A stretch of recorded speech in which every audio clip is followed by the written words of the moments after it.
Ooh, now we're ready. Hello, everyone. Welcome. It is Monday night, Generational Change. I'm Jen. I'm Peter. And where would you like to start tonight, Jen? I don't know. I mean, I was just listening to Kim's review of this drug pharmaceutical executive order situation. That sounds very interesting. Well, Yes. that's one place we could start. All right. Was that not even on your to-do list? Is that too recent? You haven't had a chance to really ponder that? Well, I would definitely say that there are a lot of different places we can start. Okay. We are going to be taking a lot of pot shots tonight. Why? Who? And I saw what you messaged me, and my response I thought was adequate. I'm not psyched on it. What you want to cover, and I get it. I guess it's good for clicks. I don't know, but I am so not wanting to talk about him. Well, he's going to be talked about because there's many layers to this particular segment that the schmuckwad from HBO decided to put out on Friday night.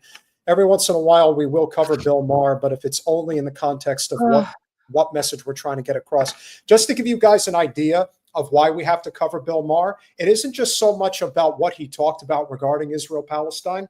It's the fact that his guest panel for his show on Friday night, how's this for a guest panel? David Hogue, Donna Brazil, and the coup de grace, Representative Mike Lawler, the congressman who wrote the anti-Semitism bill that was trying to throw people in jail for 20 years. Nice. Oh, he's going right in. How much shit do you think they have on Bill Maher? So here's the text I get from Peter, just out of nowhere. And this is how his head works. He'll just send me random thoughts. We have to address Bill Maher tonight. What did I answer? What was my response? You're like, whatever. Response, whatever. Yeah. Which is, since you're not married, I'm going to tell you, the whatever, it's not a good response, right? It's okay, but I'm really displeased response. Well, I don't. Somehow you feel this is very necessary for us to give him even more airtime. I'm so excited. Claire, meet me in Cork. I'm coming. I'll have to tell you what day I'm going to be there. We'll grab lunch. I'm doing a day trip. Oh, you'll find me being the person that keeps forgetting to be on the other side of the road. Yeah, that's right. That'll be me driving around. Yeah, that's a really dangerous, proposition right there. Well, it is, which is why, and normally, if I'm being abroad and I'm renting a car, normally you'll get standard because it's just cheaper. That's just much more plentiful in Europe and places. And I'm fine with that. I can drive a stick shift. Hence, this is not the good combination of those things, though. So this is what happens. So now I'm going someplace where we drive on the other side of the road. I cannot do that with a stick shift. That cannot. Claire, you guys switch gears with the left hand? At this age, that the amount of rewiring that would involve in me driving a stick shift with my left hand. I'm assuming your clutch is still the left, so your left foot. Please, left foot in. Your foot. So you're telling me, and I have to be focused on that. I could either be wrong side of the road or stick shift. I can't be both, and. People tell me I can't even fathom. So anyway, I am definitely paying a premium to have an automatic. So you're saying that in Europe, it's still more commonplace to drive with a manual transmission? That's correct. Good for them. And I mean, look, it's not that they don't have automatics, but especially when you go to rent a car, and I know this was when I was in Spain. The car that I rented was a manual, and that's fine again, because they drive on the right. And I mean, right, not necessarily correct. It's not a judgment. It's just, it's how it is. But anyway, so yeah, the idea, no, I'm not doing a stick shift with my left hand. That's not happening. That is way too stressful for me. We all have to know our limitations. So yeah, I'm just saying. Well, We don't have any tailwind this evening from status quo, but that's okay. Our channel is growing. In fact, we're approaching 22,750 subscribers. We're going up every day. And I think the reason that it's happening, just by what I'm noticing, is that because our clips are getting more views now, I think the average clip over the past probably month is getting somewhere around, I don't know, 2,000, 2,500 views. And that's not counting the ones that get over 10,000, 15,000, because some of them obviously be skewed based on certain numbers. But what ends up happening is when you get the bigger clips, at the end of our clips, and I don't know if this is something that Colin has been doing, but what we are getting is sort of that tailwind into the next video. So what'll happen is that once this clip is over, another clip of ours will get recommended, and then people will find their way over there. And so I think that that's what's also helping boost the numbers up as well. That is also playing a role. And so we are obviously extremely grateful for all of you that are here. Yeah, guys, if you're new, please subscribe. That's one of the best, easiest ways for you to support the channel. If you like what we're doing and you want to support us, you can also be a member here, and that's always appreciated. And you can also join us on Patreon. We have all of these options. We have to remind people, because I don't want people to not feel like they should join here. Please do. No, it's a really great channel, and you've got tons of wonderful places that you could support this wonderful, stupid little channel. But they're kind of nice people. They're not good. They're not terrible people. They're okay. But, you know, we've come a long way since we've had one of our, I would have to say, we probably spoke with Clint. It's got to be, I would say it's probably been about 2 years. I think it's probably somewhere around like that neighborhood. The last time I saw him was at Luke's house in North Miami. That was probably. But I don't think you weren't there. Were you there? No, I wasn't there. Yeah, you weren't there. You know, Clint obviously had come on with us once before, and Luke obviously had you on his show. But this also goes to show you why we do the podcasts that we do, because for us, this is not about ideology. This is about issues. And every issue is going to have a difference of opinion. But I do think collectively there are a lot of issues that we do agree on.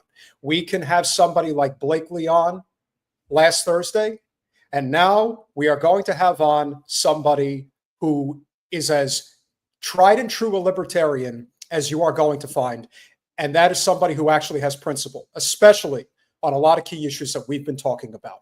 Clint Russel, welcome back to Generational Change. Yeah, I'm a tried and true libertarian as long as you don't ask any other libertarians, in which case. Well, this is the problem with this is I don't like labels. I really don't. I think it doesn't serve us to use them in any capacity, because I've met so many people that will say they're conservative. Okay, well, what does that mean? And then I have a conversation with that person and we agree on, say, 80% of issues. So no, they're not conservative, but they think that's what conservative is. That's what I'm just saying. Like, right.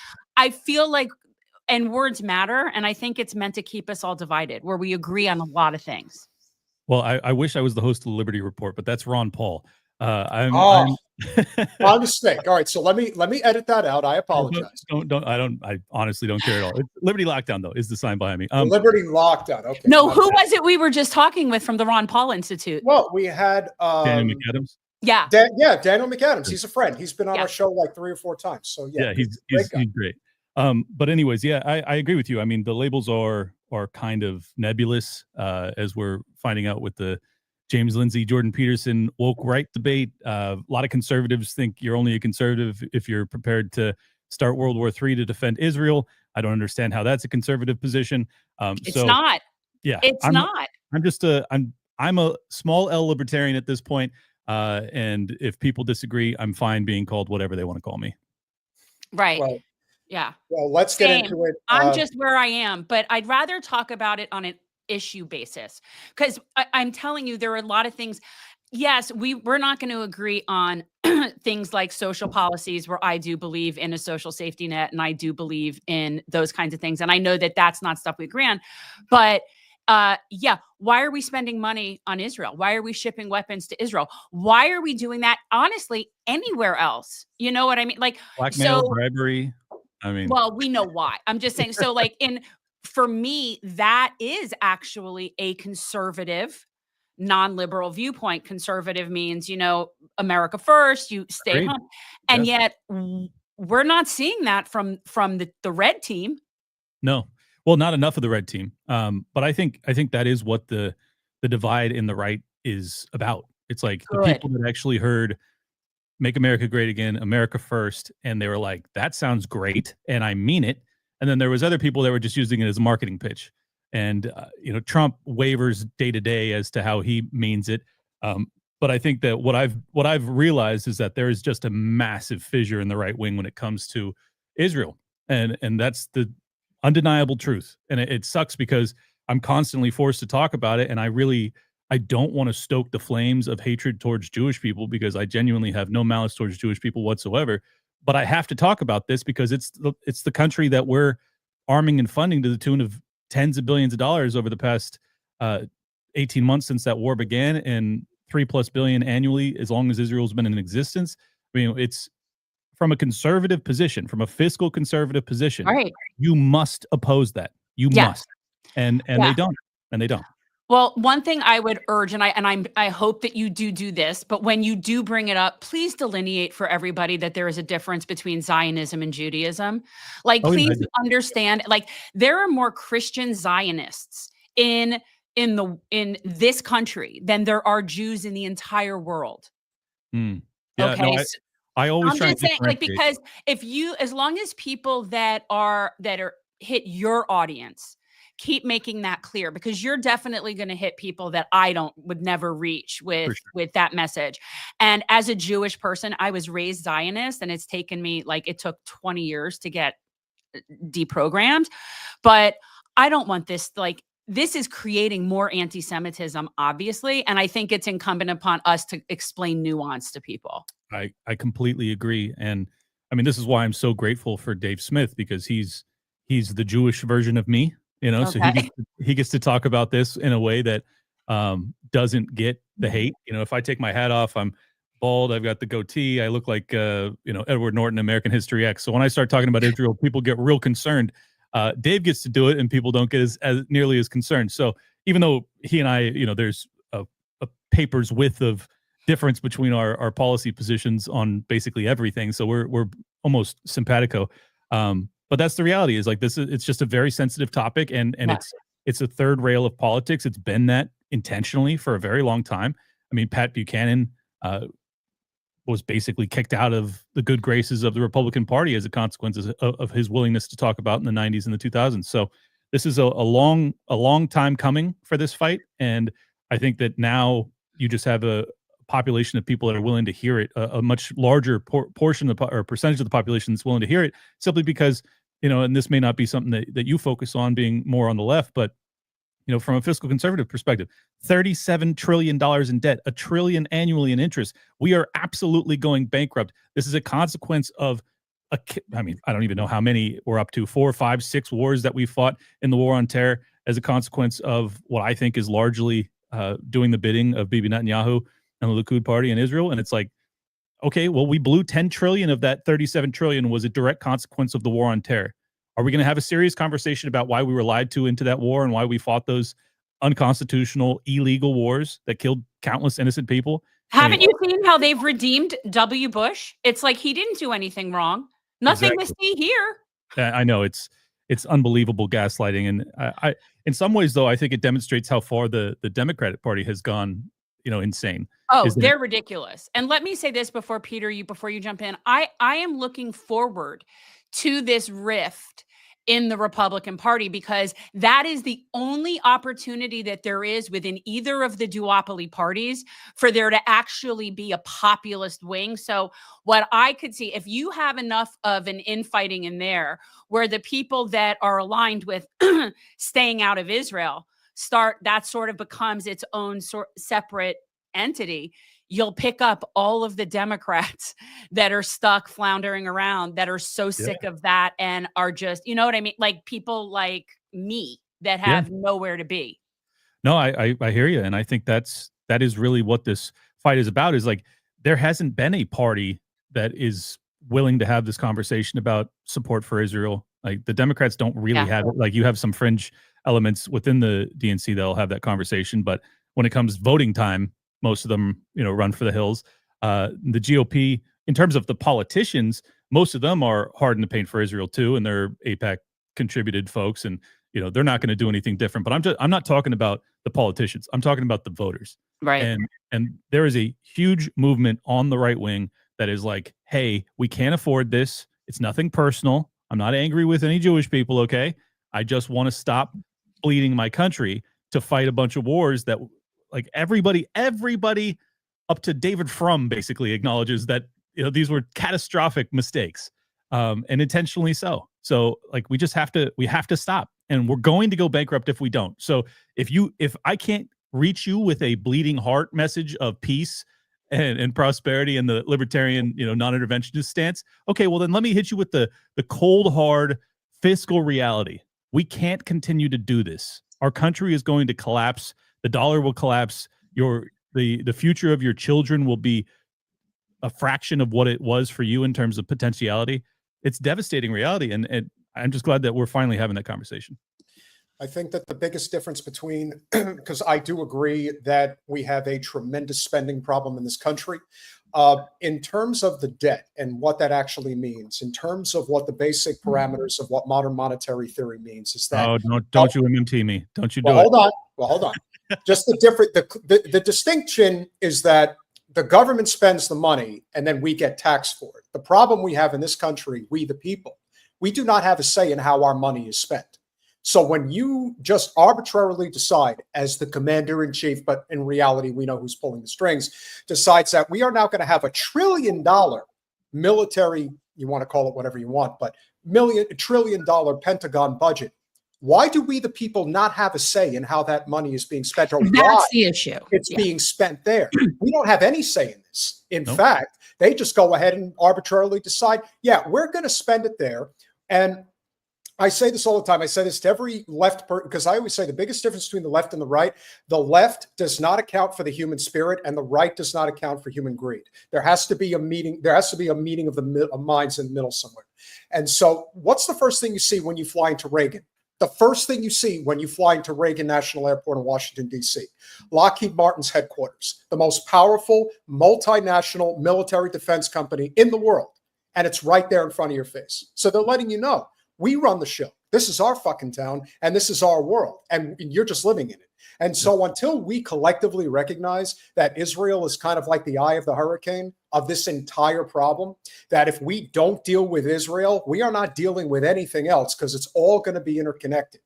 Our dollar has been completely devalued, and I know this because I'm in commercial real estate. I see this shit happening every day. So for everyone on the left who just thinks you can spend into prosperity, you can't do that. It's not possible. But we, at the same time, have to work together. That's why I said progressives and libertarians, there's a lot of common ground there, and we have to find it. Yeah. And that's what, and, oh, please go ahead. Yeah, no, I agree, particularly when it comes to war and peace. I've marched with, hard left. I've marched with communists when it comes to trying to end the war in Ukraine, for instance. So I'm more than willing to ally with anybody on single issues. I've lost some support as a consequence of that. I don't care. I think that, like, some things matter more than anything. Like, some things matter more than my reputation. I was, and I am still extraordinarily concerned about a hot war between Russia and NATO. So if I have to go interlock arms with commies, hey, you were fine with the communists, but calm down there, comrade. There's no need to get all insulting. But I don't think I was insulting. I just said commies. Thoughts? So, Clint, what are your thoughts about NATO? Oh, I want out. I want out of all. I mean, I don't know if this is. I don't even know if that's a progressive position, honestly. I want out of NATO. Again, this is why I don't like labels. So I think NATO needs to just not even be a thing anymore. It's completely unnecessary. And the truth is, if we got out of it, it would eventually cease to be a thing. NATO needed to not be a thing after the collapse of the Soviet Union. Exactly. December of '91, it should have ended, and the entire formation of NATO was, explicitly to try and counter the USSR. The USSR ended 34 years ago. Exactly. What the fuck are we talking about? Like, this is insane.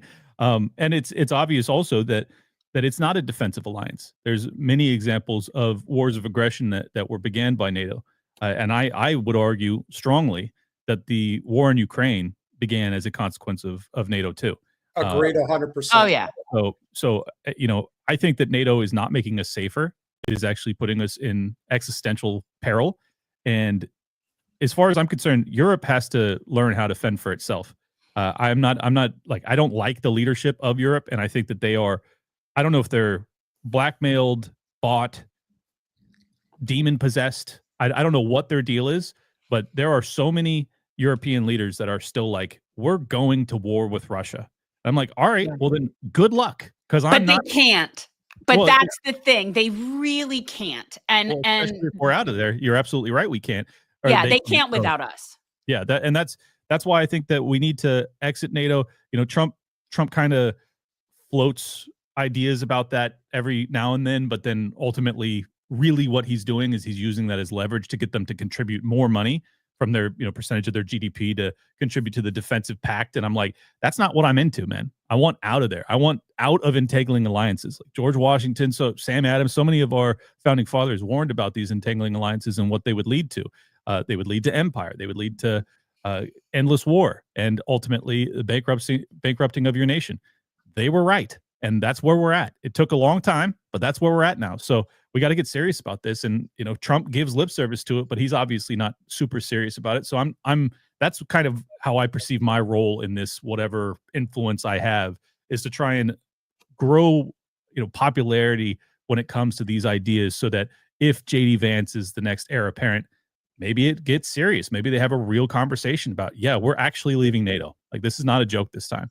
And I think, I'm not Pollyannish about this. I'm not, delusionally optimistic that, all wars will end as soon as America leaves NATO. No, I'm sure there will be wars still, of course. Yeah. But I think it'll diminish the chances of an existential, Holocaust nuclear war. Yeah. Oh, it's a good start. It's definitely a good start. I mean, people do not realize what we do to poke the bear 24/7. And they think like that Russia just all of a sudden out of the blue just invaded Ukraine. Like there was nothing happened, nothing to see here. And yet we have our nuclear submarines in the places like the Black Sea. Yep. Okay. Can you imagine if Russia had nuclear submarines in the Gulf of Mexico? Gulf of America, we would be losing our minds. And so you ain't got to imagine Cuban Missile Crisis. Yeah. We were ready to let the entire nuclear arsenal fly as a consequence. So yeah. And we somehow feel like we're entitled to do that. We're entitled to tell countries like Iran, you're not allowed to have a nuclear weapon, but we're allowed, and Israel's allowed, even though they're not allowed, but we know that they have them. Where do we get off telling other countries what they can and cannot do? Well, that's a fair question. I mean, this is why, this is the perception of American, global hegemonic dominance, is that like we get to dictate. We are the policemen of the world. The unfortunate reality is like, we're not a benevolent empire. Like we haven't done good for the rest of the world in many, many instances. So I'm just not interested in playing that role anymore. Like, look, I'll be honest. I'm not really anxious to see Iran have nuclear weapons. I'm not really anxious to see, North Korea or Pakistan or India. I don't want anybody to have nuclear weapons. Or America or France. Right. I don't like any of these psychopaths. I think these governments are ran by absolute lunatics. I don't want them to have nuclear arsenals. But I'm also not prepared to invade and blow another $1 trillion and God knows how many lives in trying to topple the Iranian leadership, which is what Netanyahu and Ben Shapiro and all of these other people have been pushing for the past couple of years. I don't want to do it. In fact, I refuse. And I would never send my children to any of these wars. And I hope people are done with this stuff, and they won't either. That's always been one of the most contentious parts of the rabid support by the Zionist movement for the genocide in Gaza is this is never coming from people who are like, oh, I'll definitely send my kids over there to fight this war because, I believe in the cause that much. It's always, well, I believe that I'm superior to you, so I believe that other people should go over there and fight that war. And the total disconnect from the average Zionist, but I will tell you, and you probably would agree with this, is that there is a huge monetary incentive, whether on the left or the right to basically kowtow to the state of Israel, to roll with those talking points. You saw probably earlier today the nice, glowing, lovely embrace between, Van Jones and Mike Huckabee. And it's like, oh, we may disagree on this, but we all agree on Israel. I'm like, whoever the fuck agrees on Israel, those are the people you need to stay as far away from as possible in politics. And that includes some of our friends who are doing it strictly for money. There is no other reason. And we know, and you know who I'm talking about. They don't believe in the Israel cause. They don't give a flying fuck. But you know what they do believe in? A lot of this. And Israel's lobby has the most of it. And they're willing. And the fact that they're a wounded animal right now, they're throwing it at anybody who's willing to walk that line and say it's all about Hamas and all this. If that is your motivating factor, is simply to get paid, all right, pal, have at it. But people will never and should never forget, because this is a genocide and it is the worst kind. And we as Americans, especially because we are I'm America first. The idea that we are going to allow this to continue under it's our responsibility, bullshit. We collectively have to stand up to this and stop it. And the reason why I like the political populist right in particular is because you guys actually fight. The people that are on the so-called left populist left, they're all a bunch of fucking cucks. They don't want to fight. They don't want to stand up. I still see these fucking arguments today about why Jim Clyburn, of all people, shouldn't need to get out of the Democratic Party. I'm like, hey, continue, please continue. So that way the Republican domination can be the way like it was after Lincoln, because that's what you're heading towards. I feel like that party is just going by the wayside. And I feel that whatever remnants of the populist left is still there and is growing today, it has to happen outside the Democratic Party, because the people who want to fight on the side of the Palestinians against endless war and what you're fighting for, those people at this point, as far as I can see, don't want to have anything to do with the Democratic Party anymore. I don't blame them. And, unfortunately, I'm not fond of the GOP. I mean, they were the ones that beat the drum hard on the war on terror and really destroyed this country to a large extent and destroyed much of the world. So I fucking hate the GOP, to be honest. But I see in them, I see in their voter base, like me. I see a lot of the same beliefs that I hold in their voters. And for that reason, I ultimately broke down and decided to vote for Trump at the last minute, which I had never voted for him before. I voted Libertarian in every election in my lifetime, but I just felt like there was such a existential moment, particularly with the Ukraine crisis, that I was like, if we have 4 years of Kamala Harris in there, the way that they're driving, like, I don't know that we survive it. And I know people always say that, it's like, oh, it's existential. People say that about Trump too.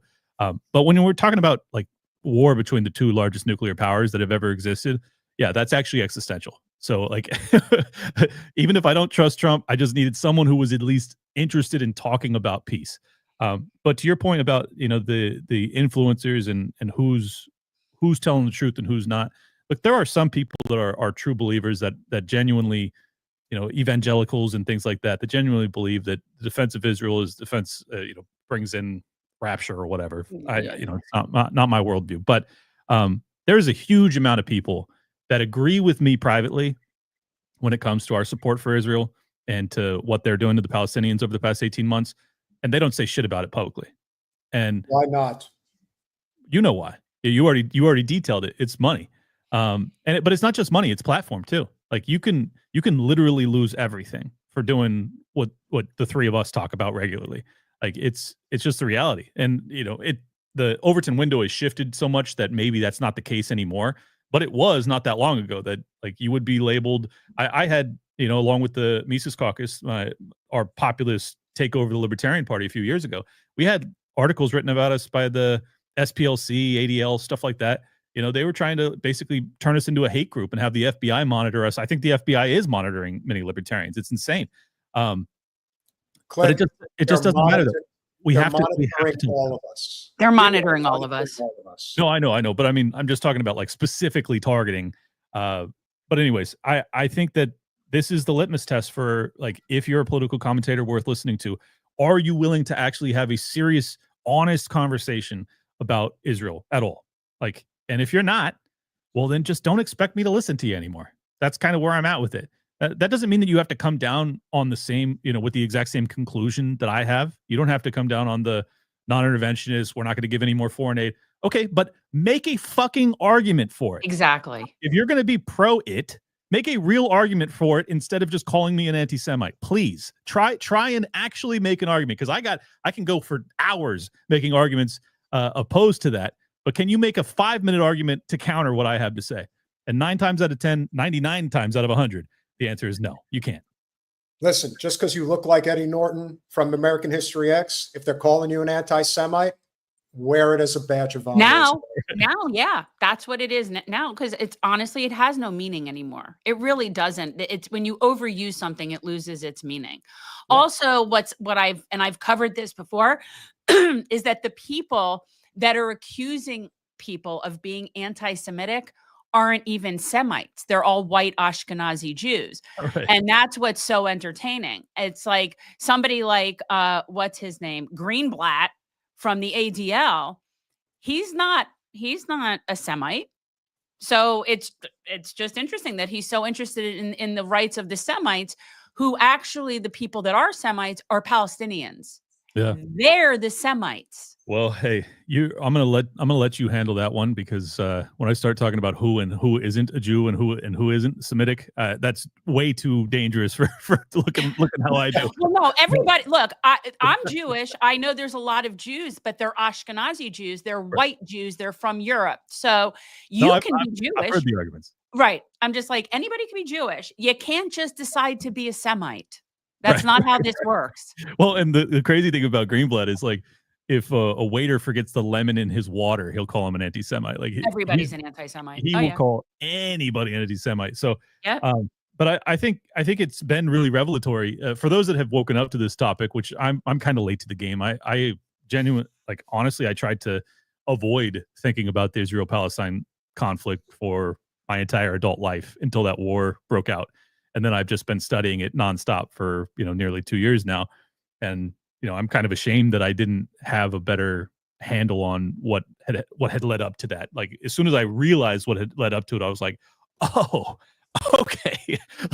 like this all makes a lot more sense. But this is why the smears get thrown around, is because if you have like a heartfelt, honest conversation about the circumstances that led to the rise of Hamas and the actions on October 7th and everything else, it's like, well, all of it has a rationale. You don't have to agree with it, but like, you can actually put yourself in the shoes of some of these Palestinians and go like, wow, what an unbelievably abusive relationship these people have languished under for so long. But this is what Greenblatt and Shapiro and everybody else don't want to talk about. Like, and Mark Levin, he was going ballistic last night. Like these, and I think this is what's so interesting about it is, Trump seems to really be upset with Netanyahu. I know. Am I drinking the hopium over here? Is this actually happening? Listen, I really don't like him. He's a real smug son of a gun. I really don't particularly like that guy. I'm the biggest, baddest mother effer of them all, and he's trying to steal my spotlight. I mean, from when Netanyahu was sitting next to him in the Oval Office, not the last time, but the time before that when he was here, and Trump was basically talking around him and saying what we're going to do. But it isn't so much what he says as what he's doing. The fact that he went and negotiated with Hamas and went around Netanyahu and didn't include him in that discussion. The fact that he's wanting to have some sort of deal with Iran, even though if I were Iran, I wouldn't sign anything with him because he's the one that ripped up the last deal. So whatever. Right. But in any event, he seems to be maneuvering without bringing Netanyahu into the mix. And that right there is just entertaining to watch for me. That to me is just fun to watch. Like now he's going over to Saudi Arabia and meeting with the United Arab Emirates and Qatar and all these countries. Right?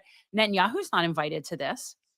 I know, and it's driving them nuts. And you can see that this will get me labeled things again. Whatever, I don't care. It's the truth.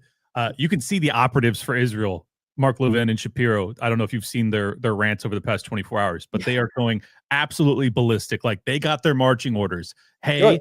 We need as many Trump supporting, Twitter users and voters and his supporters to come out and say, what are you doing? You have to have a good relationship with Netanyahu. You have to do whatever Israel says.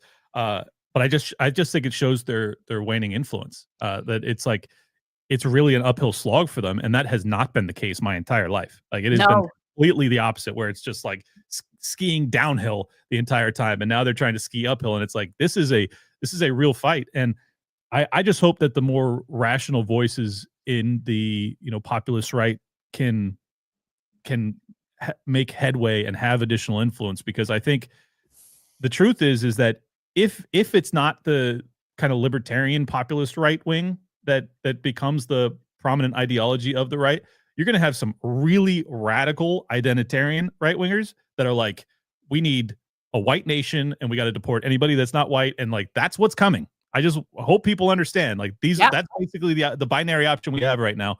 So y'all get to choose. Yeah. Well, this happened back in 2016 when the Democrats decided they preferred Donald Trump to Bernie Sanders. They made that very clear. So now you're going to start seeing the populism on the right because it was rejected from the left. Now, we were having a populist uprising in this country one way or another. And I said this back in 2015. I said, you're having a populist uprising. You can offer them something on the left or they're going to all go to the right. That's what's going to happen. And now here we are.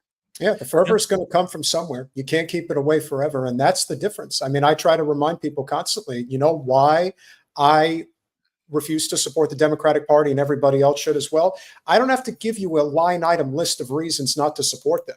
They still have super delegates in their presidential primary. That alone is telling you, and let's not misconstrue, the super delegates are not just, party insiders. These are people that sit on the boards of Boeing, of Raytheon, of Walmart. These are the creme a la creme of the corporate infrastructure that's destroyed our country. Well, I mean, if you just look at the last two presidential candidates from the Democratic Party, like Joe Biden and Kamala Harris, like, is that really reflective of any of the populist instincts of the left wing? If it is, God help you guys, because I don't think it is. I think it's like obviously the oligarchical control mechanisms, and they just force-fed Kamala Harris to the Democratic voters. Like they just shoved her straight down their throats by basically cooing Biden out of power, which was insane. And no one even cared. Well, listen, if you want to have a good laugh, the Democratic Party is doing their annual gala at the Hard Rock. And they're doing this next month. And you want to know who their keynote speaker is? Corey, I am Yisrael High Booker. So if you really, want to go, if you also want to see just how sad and pathetic the party really is, go see what it's like being around the real sycophants of the party who still haven't gotten the clue that maybe the party's kind of dead at this point. But especially in Florida, like if you really want to see just how bad it is, that is just as an observation, because you could always go to the to the casino and just kind of walk around and you'll see like the auditorium where they're all hanging out and, oh yeah, we're all having a great time. And I'm thinking, hey, the toilet bowl's spinning, baby, and it's all going down. Are you still down here, Clint? You're in Aventura area? No, I just moved. I'm up near Orlando now. That's why I actually messaged you guys before we were starting. I said my audio card just went out, or my video card just went out, and then I opened up my PC, I fixed it. But anyways, I just moved to Central Florida, so I'm this is actually the first time I've recorded in the new studio, so I hope it sounds okay. I have no idea if it sounds okay, but this was a last minute put together. No, well, hopefully you moved to a less congested area than where you were living. Oh, I did, absolutely. Because that I-4 corridor is pretty friggin' horrendous too. Yeah, well, I work from home, and I'm rural. I'm like super rural Florida right now. That's what I'm trying to get. That's where I'm trying to go. Yeah, so this is good upgrade. I liked Miami, but I'm not a young man anymore. I'm not interested in South Beach or any of that nonsense. So I was like, let's get out of here. Well, speaking of hot off the presses, and our favorite libertarian, Mr. Smith, has apparently just gone on with somebody that I personally like, and I think Jen likes too. So here's a clip from what I believe is just earlier this afternoon, Dave Smith with Tucker Carlson. It's like my first impression of it. My impression during the first half hour of the debate, I was like, well, Douglas just embarrassed himself in front of the world. And you felt that in real time. Oh, yeah. Well, I mean, it was, look, he was ridiculous. And it was, he was kind ridiculous. You never been. Never been. You can't comment if you've never been. I love that. That's the best. Strange to witness as it was happening. I go, so you decided to open the debate by just chastising everyone as not being as good as you, that the expert class ought to be the ones consulted, that you could argue what he was saying, but he was clearly saying that you guys on podcasts are simply not qualified to talk about these subjects. Now you're saying this on the Joe Rogan Experience. Of all places to go and deliver this message, this is the place guaranteed to turn the entire audience against you. And of course, I just think that I think it's a ridiculous non-argument that never would have made sense. But coming off of the COVID years, the idea that you're going to convince people that you ought to kind of they ought to trust your opinions, that your class ought to be trusted, was a ridiculous, but he's not even attempt. in that class. I mean, he's not. I know Douglas, and I think that I've always gotten along with him, and I think that he's clever. But he's clever in a boarding school way. He went to boarding school, right. As I did, and you instantly recognize it in the way that he debates. Oh my God. So true. And for those people who don't know this, Tucker Carlson does a really great job of hiding the fact that he is from the top 0.01. No, he doesn't. He doesn't do a good job at hiding it. What I was going to say is what you're watching here is sort of like what I call Jewish geography, but it's elitist geography. That's what he's doing. He's doing elitist geography right there. In Tucker's defense, he did just say, which I also went to. He said, I know. I Absolutely. I'm just telling Peter, I don't think he does a good job hiding that he's an elitist. Every once in a while he lets it out though. He's like, I used to go to these like private prep schools and I know guys like this. And it's like, yeah. Definitely. Which is by dropping references that suggest deep erudition that doesn't actually exist. I think he's clever. He's got a kind of bullshitty boarding school vibe to him again, that I recognize, that I have sometimes. Right. So I'm not, not trying to be holier than thou, but like the idea that he's an expert is absurd. He's a journalist like the rest of us who's been taken on PR tours in various countries by their governments trying to win his support. Got it. I've done that too. But he's hardly an expert on anything. Well, so right. Like, what? Right. Well, also it doesn't look, all of this so the analogy that I've used about it is that like if you had two UFC fighters that are going to fight, so they've signed the contract, they've done their training camps, they show up to Madison Square Garden, they both get in the octagon, and like one of them puts up his hands, and then the other one puts his. All right, I have to interject because Dave and I had this conversation, and he has gone around and like I heard him kind of hinting at this analogy, and then I reached out to him and I said, dude, this analogy is fucking fire. Like you have to perfect it and use it. And ever said every interview and every conversation he's had since, he has gone back to this analogy. So I just wanted to point that out. I love when my notes get picked up. It's nice when people respect your notes. Yeah, for sure. I mean, and I know for a comic to receive notes is not normally something you want to hear, but when it's me complimenting a premise that he's already working on, I'm glad to see he kept using it. Brother, we have been trying to get him on for a while. If you can throw in just a nice little word that we're decent people, we would love to have Dave come on. He's great. I'd be happy to let him know. It's just the dude he's a hot. He's nonstop. Yeah. He is nonstop. Like he is as hot a ticket item as it is right now. So we totally understand. Hands down. And goes, I'm such a better fighter than you. And this is ridiculous that me and you are even fighting. It's like, okay, but we are. We're here. Signed up for it. Right. We both accepted. We're both here. So if you are such a better fighter, if you have trained so much more, if you have all these advantages against me, well, then you can't just you have to demonstrate that. Take on the argument. You should be able to then destroy me. And so he weirdly opened with this thing where he was going to turn everybody off, turn everyone against it, because the style is bullshit. Even if and I've had lots of people who are pro-Israel reach out to me since then and be like, listen, I disagree with you on the issue, but that was ridiculous, the way he attempted to argue.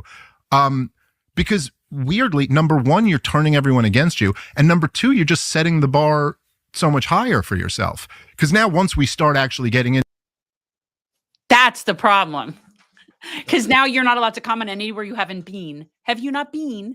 I mean, it's just such a stupid argument. And it's a particularly stupid argument coming from a guy who Tucker said it, but it's true. Like, he goes on PR tours that are funded by the Israelis.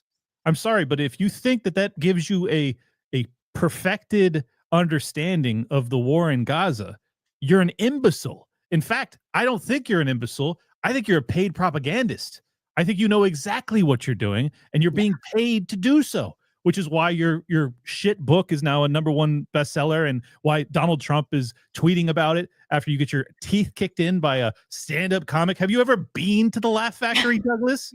Yeah, Dave Smith kicked the shit out of you. You deserved every ounce of it. I hope your reputation never recovers. You have lied us into every war in my lifetime proudly. You've never apologized for any of it. Your expertise is in being wrong. That's his expertise. So the fact that he had the audacity to lecture not just Dave Smith, but Joe Rogan of all people. What a fucking psychopath this guy is. It's a bad look. I hate It's him. not a good look. And not only that, but the level of copium at Joe Rogan is unreal. Like, they are so peanut butter and jealous of him. It's like, holy shit. It's like I still remember back in 20 when he said that he supported Bernie, and they all lost their minds over it. And then Rogan comes out and is like, do you realize that every single person who ran for president was begging me to let them come on? And it's like, I liked Andrew Yang, I like Tulsi Gabbard, I like Bernie Sanders. And that's it. I don't need to let anybody on. This is my show.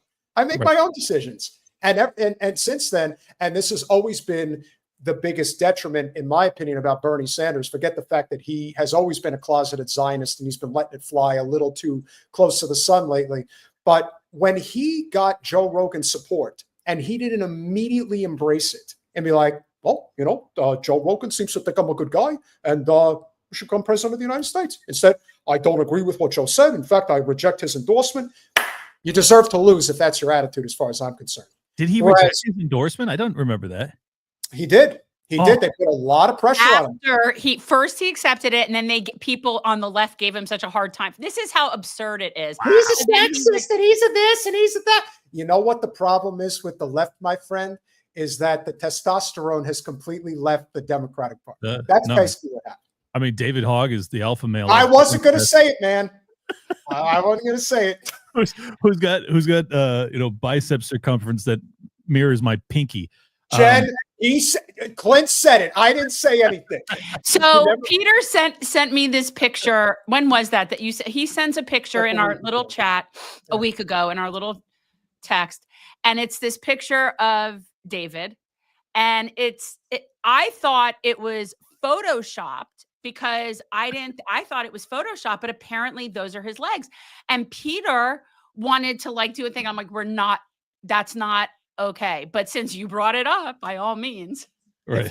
If the driving force in the party infrastructure is going to come from somebody who comes from, and granted, I still think his story's a little iffy, but the tragedy of Parkland, I know for people like that, especially in a very affluent suburb, it's going to stick with them for the rest of their lives.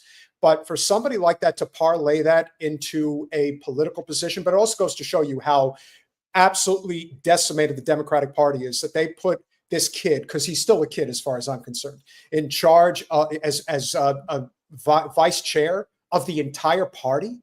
That was the position that Tulsi Gabbard held. This is a party that's in shambles. Right. So what they learned is they cannot have somebody in there that will speak up. And again, I've got plenty of issues with Tulsi. That's neither here nor there, but she was able to speak up. So they learned from that you need to put a real rube in that position. So that's what they've done. Someone who's interested in power and influence more than their principles. And that is David Hogg, in my opinion. So that's why he got the nod. But yeah, the Democratic Party is in shambles. I'm still shell shocked. I completely forgot that Bernie Sanders rejected Joe Rogan's endorsement. That is one of the most boneheaded political decisions of all time. It was at the time. We talked about it then. Yeah. But here's the thing, and this is what makes it even worse. He initially accepted it, and he did a fundraising email with it. Do you know who the leading voice was that came out against Bernie from taking Rogan's endorsement? You'll AOC? never guess this. AOC. You was? got it, baby. Yeah. She was he is a this and a that. And I'm thinking AOC Pelosi?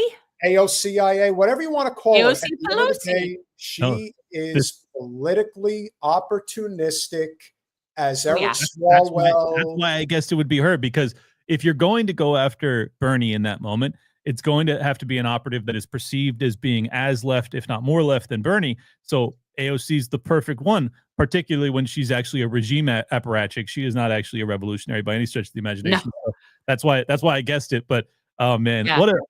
it's just amazing to me, especially. That was a huge. That's the most testosterone fueled endorsement the Democrats have received in Ever. decades. Yeah, Ever. exactly. Well, speaking of David Hogue and Clint, since you're such an awesome guest and you're willing to suffer as much as Jen is, Bill Maher on Friday night decided that there is not a line he hasn't been willing to cross. All right, Clint, are you okay with me smoking? Are you okay with me smoking? Of Is that course. cool with you? Okay. It's cannabis, but I don't normally do it. Yeah. But if he's playing normally he doesn't play Bill Maher when there's guests. So I normally have opportunity to protect myself in this capacity. Well, I want to set the mood here so that everybody understands, because everything we're a very good flowing podcast where we actually transition well into topics. So I will tell you that on Friday night, I didn't watch the show. I only have the new rules segment. I'm not but high on enough for Friday this. night, Okay. Bill Maher's panel on Friday night was David Hogue, Donna Brazile, and Representative Mike Lawler, the guy who wrote the bill, saying that if you criticize Israel just a little too much, you're going to go to prison for 20 years. And He's get the $1 guy who million wrote that. Oh, man. That's who he brings on his show on Friday as a guest. But that's not enough. This is Bill Maher's new rules on Friday night. Here is the dilemma for Democrats. Their young people, their key constituency, not only don't like their own civilization, they like the wrong one. They actually think Hamas is a liberation movement. They chant for the Houthis. They're chanting, "We will honor our martyrs" at Yale. They're looking for love in all the wrong countries. Someone needs to tell the kids that America is not the society where women basically have no rights. Yes, it where is. Yes, it is. Absolutely, it is. They took away my lady rights here quite a while ago. I can attest to that. Fortunately, I am no longer in the childbearing years, but I got to tell you, my rights not so protected. Also, my right of speech not so protected. So I'm just saying, putting that out there.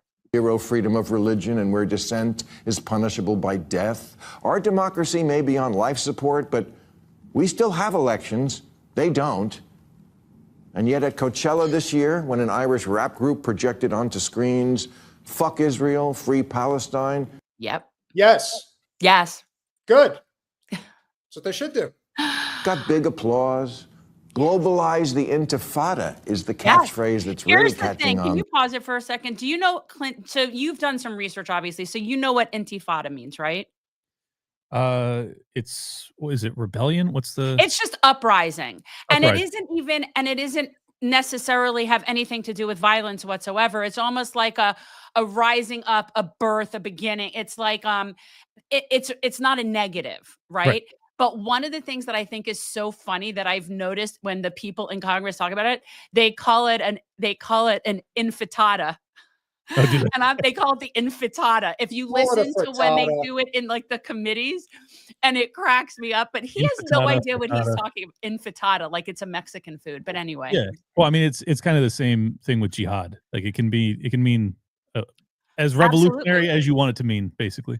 exactly.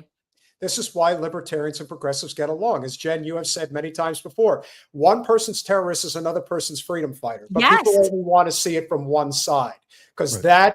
that's real privilege. Because I got to tell you, Clint, so as a libertarian, this is what I said to one of the Israeli women that goes to my Pilates studio. This was right after October 7th. And of course, she was all like, and I simply turned to her and I'm like, well, maybe people don't like being born in captivity. Right. I was just throwing that out there because Yeah. I got to tell you, if I was born there, I'd be burning down fences and setting shit on fire. I would. I think I that's don't even right. that's the.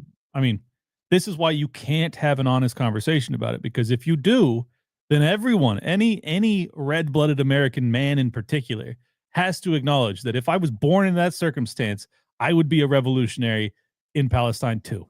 Yeah. That doesn't mean that I'm in support of what they did on October 7th. In fact, I don't support it, but it's understandable. And if you can't at least acknowledge that, I just feel like you're fucking lying, man. And so many people are lying about it. It's like these people there hasn't even been an election in 20 years. So you're going to put the election of Hamas on them, despite the fact that they won by a plurality. And it was like, I think at this point, less than 20% of the people in Gaza today actually would have been able to vote for Gaza. Well, most of Gaza is children. Remember, more than half the people there are children. So over a million kids, and you've been running bombing campaigns for 18 months. I mean, it's just hellacious. And this is why I have and I continue, despite the fact that I have watched every episode of Bill Maher for 25 years. I swear to God. I'm sorry for you. I'm sorry. Yeah. Yeah, no, I do it because I think that he really does represent a large swath of the left that I'd like to understand, just for oppositional research, basically. He does not. He does not represent the left. He represents corporate liberals. Yes. Corporate liberals or neolibs or those people. They are not the left. And I know that you know this, but we don't have a political left that is represented in our country. There is no actual left in Congress. We don't have a Labor Party. We don't have a populist party. There is no anti-war party. We don't have a left. Yeah. So yeah, he is a elitist piece of shit. I completely agree. I ever agree with him on now is religion or lack thereof. If you want the face, if you will, of the MSNBC, CNN, New York Times, Washington Post crowd, that's him. You're looking right at him. Yeah, he represents that crowd perfectly. Like neoliberal world as order. if worldwide suicide bombing and cosplaying Islamic revolutionaries is the answer to our problems. At an AOC Bernie Sanders rally in Idaho last month, someone threw a Palestinian flag over an American flag, and the crowd erupted in approval. What should have happened after that is one of the adults on stage should have told their young, loyal followers, this is not a symbol of freedom. This is. That's a sign of empire and destruction to the rest of the world. That's what that is. And Clint, let me tell you, the one thing that we all should be adamantly speaking out against, and frankly, I'm like you, man. There's like times where you just want to smash a person's face in. If I see another motherfucker trying to splice the American flag in with the Israeli flag, oh, you better hope I don't see that on the street, because to me, that's as traitorous as anything. That is Ryan Mast. I would rather you burn the American flag than merge it with the Israeli flag. To me, that's even more sacrosanct as far as I'm concerned. That's how I feel. It is terrible. I wanted to just go back to my 25 years watching Bill Maher. His hatred for Muslims has been apparent for anybody who's paying attention forever. This is why he helped really make Sam Harris very famous, because Sam Harris would come on there and he would just sit there and be like, just describe them as, monstrous savages. Remember that episode with Ben Affleck? Yeah. And I'll be honest, at the time I didn't have I didn't have as firm an opinion on Israel as I do now back then. But I still thought that, Affleck kind of demonstrated the inhumanity in both of them. And that's never left me. And I just think it's become more and more obvious over the past 25 years as, Bill really does represent the scare quotes left military industrial complex. Like that's what this guy represents. And I'd say the Democrat military industrial complex. Sure. Democrats, unfortunately, are not left. And what pisses me off the most is so many people that are more in your camp don't take the time to really understand that and end up sort of discarding the left. And I am actually left. I'm left of left. Like I left, like left. But the people like me are not in that party. We're not with them. No, I know. And it's hard to make the distinction because, much of my audience, far more of my audience is right wingers. Yeah. So when I talk about, like, if I describe Bill Maher as left, like that's how they view him. So I know. And this is an opportunity for you to further educate your people on nuance like we do over here on the left. For sure. Yeah.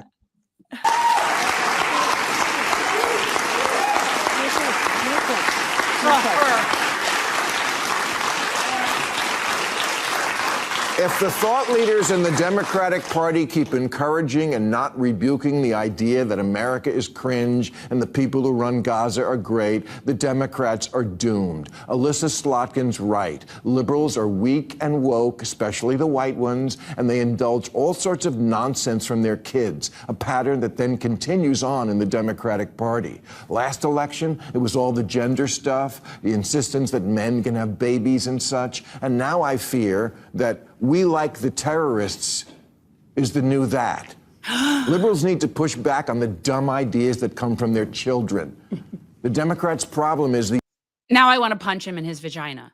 This is so ridiculous. He just equated the trans stuff with a genocide.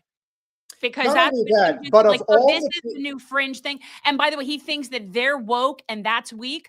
The people that he's talking about, these students, are risking their careers, their lives, their educations, their money. They are putting it all on the line. They're getting arrested. They're getting suspended. He is such a pussy. Like, what has he ever put on the line for anything? Well, Like, also, the idea that he's some of them are referring to risking, those people as weak is infuriating to me. some of them are risking their citizenship too, or their green cards. Exactly. So yeah, I mean, if you want to say they're wrong, fine, make an argument, but don't call them cowards. That's insane. And on top of everything else, and I know the thing I love about the libertarians is that you guys are definitely willing to go down the rabbit hole of all the people that he's going to talk about, that he wants to do talking points from. He's picking the CIA operative that's in the U.S. Senate right now. He's picking Slotkin. That's who he wants to talk about. It makes sense obvious. though. It makes sense though that's who they're trying to tee up. Oh yeah. Oh, absolutely. Slotkin, Stefanik, like they've all the CIA, like the obvious CIA, and I think Buttigieg too is CIA personally, but that's another rabbit hole. You know what? If you work for McKinsey at the level that he did, and then just somehow got elected mayor of South Bend, Indiana, and then the next thing you know, he's a front runner for president of the United States. Right. This doesn't just happen. He's Team Clinton. You know that, right, Clint? He's Team Clinton. Oh yeah, for sure. But I'm just saying, like, this is the the red pill libertarian perspective on politics. But we do it left and right. I mean, we're constantly trying to suss out who's. Oh, there's spooks everywhere. Yeah, exactly. I mean, and just to circle back to one other point I want to make about Bill Maher, it's so crazy that he's really made his name by being the Jewish guy who's an atheist. But then when it comes to anything to do with Israel, it's like all of a sudden he's Jewish again.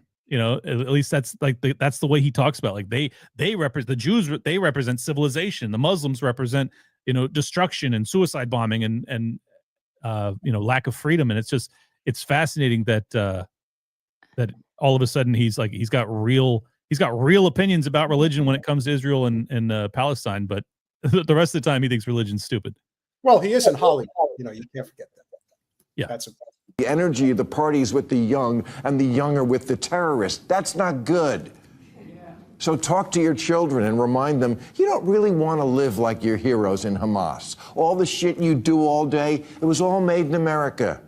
Your smartphone, your Grubhub, your freedom to bitch about America, that's all American stuff. You tell your phone you want a milkshake and a guy brings it to your house. Please, you couldn't survive a week living in Intifadaville. I think Bill is talking about all of the luxuries in life that he tends to enjoy, and he's just projecting it onto everybody else. Well, not to mention all of those goods other than the food are made in foreign countries. I was going to say, which one of your phones is made in this country? Yeah, none of them. He really, like, I can't tell you how much I hate him. But he really does. He represents like a great windsock for understanding what the Shitlibs. It's shit libs. Yeah, the shit libs. Just as long as you keep remembering, he is not my people. No, I know. I believe me. I totally understand that. Yeah. But yeah, he represents like the shit lib talking points.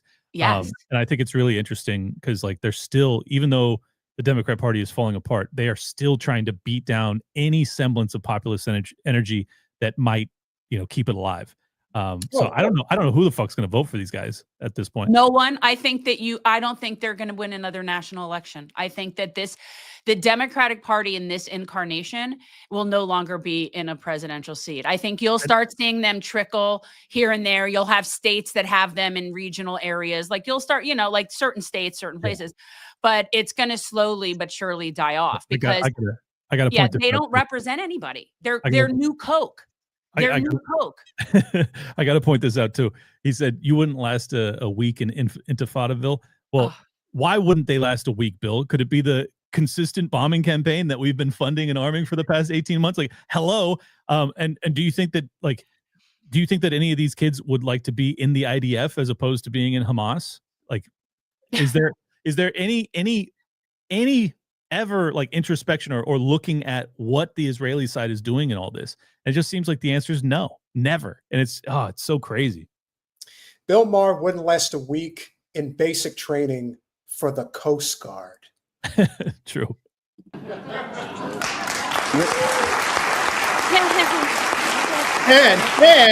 this motherfucker right here is the guy who wrote the fucking bill. Oh, that's him. Oh, yeah. That you cannot criticize the You're state not of Israel. I went ballistic when I saw that bill. I mean, talk about an un-American piece of shit bill that is. I know. And he's a Republican, I'm assuming. Yeah, he is. Yeah, he is. But hey, let me tell you, 5 Democrats co-sponsored. Okay, and they knew that it wouldn't. I think they knew that they wouldn't have enough votes for it to pass. Like I think they knew that, and it was really much more. They couldn't even get it up for a vote. There was only about 25 that went on board with this, including Mauskowitz, and we know that Wasserman Schultz would have went along with it. Yes, they all would have. Yes, a bunch of them would have. Let me say though, I think a lot of that has to do with what that populist kind of civil war that's happening. 100%. Because like I came out against it. Massey came out against it. Like all of the libertarians came out against it. Marjorie Taylor Greene. Yeah. I'm just saying, like, don't sleep on the fact that, like, if you actually care about America First shit, like, this is why I think I'm in the right spot right now. Despite all of my disagreements with the GOP, is like where I'm at actually has some sway. Like, I actually do make an impact when it comes to these topical issues that matter a lot. Like, if that bill had passed, my God, have been a disaster. Well, we have that. Here's something that people don't realize. So that bill is really an addition and an extension of something that already exists. So right now, 36 states, have anti-BDS legislation, and there is something akin nationally right now. My understanding, and people correct me in the chat if this is not right, what we have in existence right now says that if you BDS because of the influence of a foreign entity, okay, then that's a criminal act. What this additional thing did was it added that if you BDS because of an organization, so in other words, under the influence of any organization, and what that does right there is it allows them to start using social media to show causation and start reining in a lot of the people that are out doing stuff, right? So when they switched it to organization, so we already have anti-BDS laws, which that is what first started me deprogramming from Zionism when that started happening, because I am a very big civil libertarian. Like, that matters very much to me. So the idea that you can tell me what I can and cannot do with my money makes me insane. Like, that just pisses me off to no end. So we already have that, and we have it in Florida, just so you know. Oh, I do. But I mean, if you're not they really don't have the means of showing causation. right? To be able to actually use it to go against people. This would allow them to start finding causation to start pulling people in. So that's the key difference. Which is such an overt violation of the First Amendment. Oh, all of it is. On so many levels. Don't ever claim to care about the Constitution. And this is when you really find out who supports the Constitution and who doesn't. Exactly. The Israel issue will prove once and for all if you're really for the cause or you're just for yourself and full of shit. Well, exactly, which is why, Matt Gaetz passed the test, MTG passed the test, Massey passed the test, and like probably 85-90% of the GOP didn't pass the test because they're, scumbags. And this is why we have said, do I think that Gaetz has done shit that he shouldn't have done? Abso-freaking-lutely. And guess what? Just about every single person sitting in that fucking Capitol has done probably just as much, if not a hell of a lot worse. So it just depends on who's willing to step out of line. That's really it. What makes Thomas Massey, to me, the best congressional representative we have is that he's as honest as the day is long, and he's not dirty. He's as clean as it gets. He's been a married man, father of however many for 20 years. So unfortunately his wife passed, but I don't think he doesn't have the same baggage that Gaetz does. No. And he stands on principle, which is what so many people would have liked to have seen from Bernie and AOC in particular, but they don't. And the difference between the left side of politics and the right side is that the true populist right doesn't tolerate that shit. And that's why they're able to get away with it. If the populist left didn't tolerate this shit, like they didn't tolerate when the left decided that they weren't going to push the squad, if you will, to do a force the vote on single payer healthcare, then okay, you've proven that you're not actually willing to fight, even when you have cards in your favor that you could use, and you choose not to. Sometimes in life you get one shot and you blow it. Hey, don't ever expect anybody to trust you ever again. So it's understandable that the fervor has moved in the MAGA direction. And we will see how it continues to evolve, because Trump will come and go. But the America First movement, that is here to stay. No two ways about it. And just so you know, the reason that this is actually being a very successful movement right now is this entire woke right debate that James Lindsay and Jordan Peterson and others are pushing, is because they have identified the fact that like we're not going away and we are for real about non-intervention. Like we are not joking at all. Like this is maybe our top priority. And we have a lot of support. I mean, Dave Smith's as big as he's ever been. My audience is growing rapidly. And obviously Thomas Massey, I mean, to have, people on the left and on the right that just say like, this guy's the fucking man. That's a real danger to them. So they're trying to come up with a new way, because the labeling us anti-Semites or all that shit doesn't work anymore. So they're trying to come up with new labels. And now the woke right label is a way of like, well, right-wingers don't like being called woke. So if I call you woke right, well, then you better change your tune when it comes to Israel. I shit you not. That's the dynamic that James Lindsay has formulated. It's the biggest scam ever. And by the way, it's woke 101, which is manipulation of language to try and alienate and create in-group and out-group. So, I mean, the fact that he's doing that I hate the term woke just because it's like, so would we prefer that we're all asleep? Yeah. Would we prefer that we're all just in the dark? And the one thing I'll just say about Lindsay is that he tries so hard to come off like a tough guy, like a military guy, and he's anything but that. It's always those that project the hardest that are, it's like Bill Maher. It's like they're always overcompensating for something. There's for something. There. Well, it kills me too, because I've had James on my show multiple times. I met him in person. I told him I was a fan of his work. I liked the guy, but man, is he fucking just obliterating his reputation with this entire thing. And I've gone publicly and just every time I engage with them, I ratio him. It's nuts. I mean, like we're absolutely destroying them on the merits of this argument, and they just continue to double down. And I'll tell you, I genuinely believe it's an op. I think they are trying to. They are trying to demonize the non-interventionist right wing, the populist right, and it's not working. And they're going to have to come up with a new label. Go back to the drawing board, James. Woke right ain't working. It's why listen. This is why we are as objective as any independent podcast. We have heavy, serious disagreements with Candace Owens, but she has been spot on this issue, point blank, period. And if she is with 1 million plus following, you better be lauding people like that because she can influence people into changing Absolutely. policy. Absolutely. So that's why this is critical. We'll finish it up. You're like the girl in White Lotus who was going to live in a Buddhist monastery and then lasted one night. Thank you. Get rid of that, please. Make it go. He's just in many ways, he's a reflection of a lot of the change that's happening in politics. He still thinks he's as relevant as he was 15 years ago. What he doesn't realize is that he's not, and that there is still a crowd that likes him, but it's kind of like if he has like a big audience or a big name, and what would normally be, let's say, 500,000 to 1 million views is 2.5 million. Now he's just sitting at whatever that number is. If it's 500,000, and it's only going to continue to dwindle because he has that core constituent group that is just as delusional as he is. But in terms of where people are going now, when we first talked a year and a half, 2 years ago, we were probably getting, what were we getting, Jen? 25, 30 live stream viewers at a given time? Yeah. I mean, it's been slow. Like it's been a slow growth. We've been doing this for a long time already. If we're on an average night, average night now, we're getting over 200 to 225. And if we catch the tailwind of our good friend Status Quo News, we'll push 300 live stream viewers at a given time. We're pushing almost 23,000 subscribers now.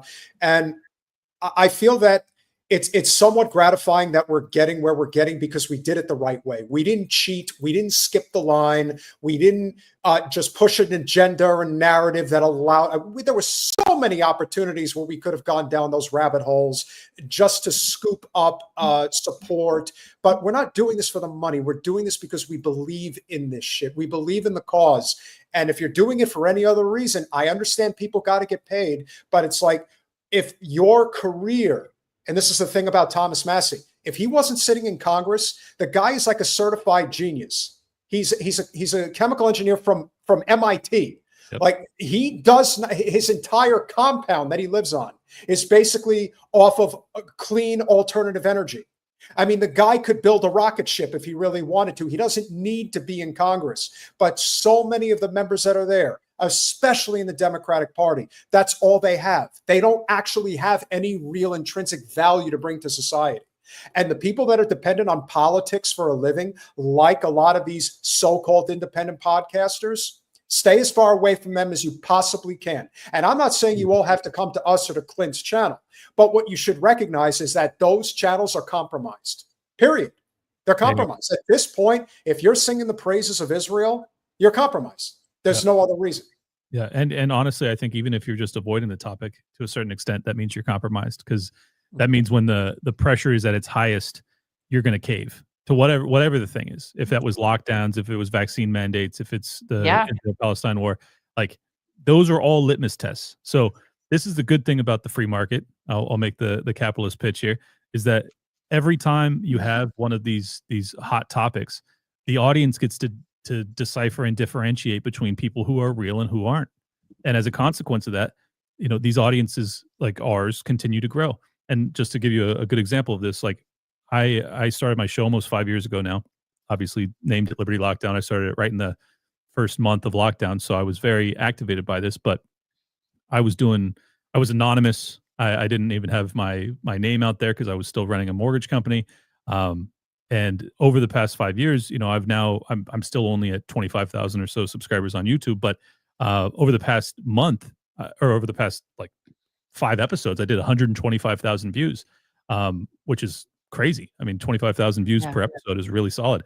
And I just want to keep this in mind. A lot of people that don't know Dave Smith think that he came out of nowhere and, Rogan put him on the map and then Tucker Carlson. Dave's been doing this for 15 years. Right.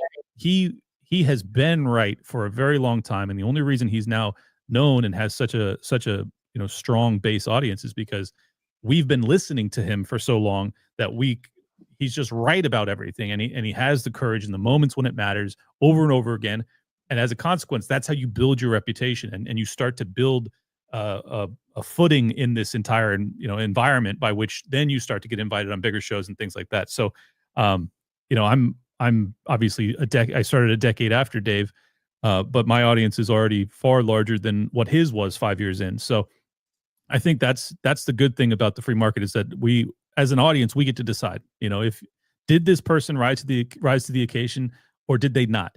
And if they didn't, well, then stop fucking watching them. Stop listening to them. You've got so many options out there. So I think that's what's happening. It's a good thing. It's healthy. Before you go, I want to introduce you to a real, true left political figure who is not bought and paid for by corporate special interests. Now, you may have heard of Butch Ware. He ran on the Green Party ticket with Jill Stein for president. He was the VP pick. But this is the guy who should have been at the top of the ticket. He represents that, what one would call the true populist left of politics. And he is running for governor of California in the Green Party, and he is likely going to be going up against Kamala Harris. This is what he had to say about Bernie Sanders and AOC with our friend James Lindsay. God, that name is going to be stuck in my head. James Lee of Breaking Points. About the Democrats a bunch there. So I wanted to ask you, do you have any comments about the Fight the Oligarchy tour that Bernie is on? I know what their stated goal is, but what do you think their actual goal is, if it's different than the stated goal? Excellent. So Bernie Sanders and Alexandria Ocasio-Cortez, they have one function. Their function is to keep an independent third party from emerging. That is their job. That is why they are out there on speaking tours. That's right. What the uncommitted movement was about in 2024. They always create these sheepdog movements that are designed to shepherd people back onto the Democrat plantation. That's their job. 2016, Bernie energizes a certain group and then hands them off to Hillary. 2020, energizes that group, hands them off to Biden. 2024, both Bernie and AOC say you have to vote for Killer Kamala. So fool me once, shame on me. Fool me 2 times, fool me 3 times, fool me 4 times. How many times do they get to run this game? Fair point, man. And this is actually this is maybe inside baseball, but I'm sure some of your audience is familiar with Craig Pasta Jardula. Sure. No? Yeah. Craig, or Pasta as I call him, he's absolutely furious with me because I ultimately voted for Trump, because he perceives me being what Bernie Sanders is, essentially, that Bernie Sanders activates this populist movement and then he directs you into voting for Hillary Clinton. It's like, I understand, I just, as a peace offering to Craig, I understand why he's angry with me, and I understand why he wanted me to vote for the Libertarian Party, despite the fact that I despise the guy. Let me back up. I ran for the fucking vice presidency within the Libertarian Party. I came within like 3 votes out of few like 500 of getting the nomination. So I could have been on the ticket in this last election cycle. I hated the guy that they went with, and I just couldn't bring myself to vote for him. But I completely agree with the argument that if we're ever going to make real meaningful change in this country, we do need a viable third party. If that's the Green Party, if it's the Libertarian Party, whatever. I'd like to have 4, real viable. Yes, yeah, exactly. So I do understand the argument, is all I wanted to say. But I just think sometimes there are moments where, like, this was two polar opposites, in my opinion, even though I'm sure, Pasta believes that Trump is just as bought and paid for as Kamala Harris. I personally don't agree with that. Well, what I do agree with is that while they are they're essentially bought and paid for. I mean, Trump was clearly bought and paid for by Miriam Adelson, and that's how you have what you have now. But here's the big difference that I try to emphasize, and Jen tries to emphasize to people when it comes to the primary difference between Donald Trump and Kamala Harris. With Donald Trump, there is a reasonable expectation that, maybe not in every instance, but in several instances, the buck stops with him. He makes the call. Yep. There never would have been a scenario ever in 4 years where Kamala Harris would have been judge, jury, and executioner on any issue ever. She was a black female Joe Biden. She would have been up there just puppeted along for the next 4 years. And like I talk openly about all of the pitfalls of Donald Trump, and you're absolutely right about the Adelson's influence, obviously, which is why Marco Rubio is the Secretary of State. It couldn't be more obvious. So I'm not saying Total that war hawk. Hey, Total listen, war hawk. we could thank Trump for getting him out of Florida politics. If there's Yeah, one silver I guess lining. that is And the silver Walz. lining, but And Gates. yeah. Yeah. Well, but yeah, I agree with your analysis though. Like Trump, there is something about having the money, the wealth that he already has. Like for instance, like I came into the podcasting world as a millionaire. Like very few podcasters do that. Because I ran my mortgage company, I was an entrepreneur. I was very successful. I essentially retired into podcasting, which very few people do. And a lot of people get mad at me for that because they go like, "Oh, you've got money. You know, why should I support your show and shit like that?" It's like, all right, well, don't support me Because if you don't you're want going to speak your mind. You're not going to kowtow to anybody. This is the argument I was just going to make, is that it's the same thing with Trump. Yes, he took $100 million from the Adelsons, but sometimes, just sometimes, he's going to remember that he's got a lot of money and he doesn't really need to do what they want, and he's not going to run for a third time. So fuck it. I'm just going to negotiate, Palestinian statehood. Like he's going to just negotiate with Hamas. He's going to. Yeah. I agree. I think he's more of a wild card in that, and I do think that it isn't ideological. It's what's convenient for him and what makes the most sense for him in the moment. He's very like that, but that is still better chance of getting what I want to happen than I would have. And that's absurd, but it's true. If this was John McCain versus Kamala Harris, I'm voting for fucking Chase Oliver. Okay, like I'm not gonna cast a vote for John McCain, but Trump just does represent some chance of positive things happening, and also many catastrophic things potentially. Exactly. So like I acknowledge the positives and negatives, but just going back to the reason I'm comparing myself to Trump is like because of my own independent success. When it came time for every major issue, I tell my audience the truth right away. And I don't give a shit about sponsors. I don't give a shit about anything. I'm going to tell you the truth every time. I may be wrong, but I'm going to tell you the truth as best I can assess it in real time, And I just think that's so important. And this is why, I'm good friends with Tim Pool, but I think he's really damaging his brand when it comes to an unwillingness to talk about the Israel-Palestine stuff. And like, I know he's sick of it because he's got a lot of people like me that have gone on there and we've, beat the topic to death. So I understand there's some human side of this, but there's also the business side of it, that it's not good for business to talk about this. And I think Tim knows that. And therefore he tends to try and eschew his guests from going down that path. And I just think at some point your audience starts to pick up on this and they start to go like, dude, what are you doing? And then he has that Chatham House Rules off the record meeting with Netanyahu a couple weeks ago. And it's like, dude, he's a friend of mine, like I said, but if he would take my personal advice, I'll tell you, that's not a good look, brother. That is not a good look. If your audience is looking for independence and honest analysis in real time, not a good idea to be sitting down privately off the record. Yeah. And look, Tim was already one of the biggest podcasts in the country when he had Jen on. And I don't know what happened from his perspective, but like I said, I think a lot of it just has to do with the fact that here's a guy who clearly came from a very working class background in Chicago. He got the opportunity of a lifetime. He got the opportunity to be a journalist on Vice. He was able to parlay that over the course of Occupy Wall Street. And then eventually in, around I think 2014, 2015, he started his podcast and it started to grow over time. And then it really grew. And by the time Jen came on, he was getting 50, 60,000 live viewers at a time. I mean, this is millions upon millions of dollars we're talking about. And it's easy for people who are not in that financial position to say that they wouldn't do the same thing. But the truth is, you have to make a moral, conscious decision. Do you trust your ability as a podcaster? His setup is really good and he's done a good job, or at least he did for a while. Okay, but at the end of the day, here's my question. At the end of the day, is he on somehow the payroll for the Zionist state? Personally, I don't think so.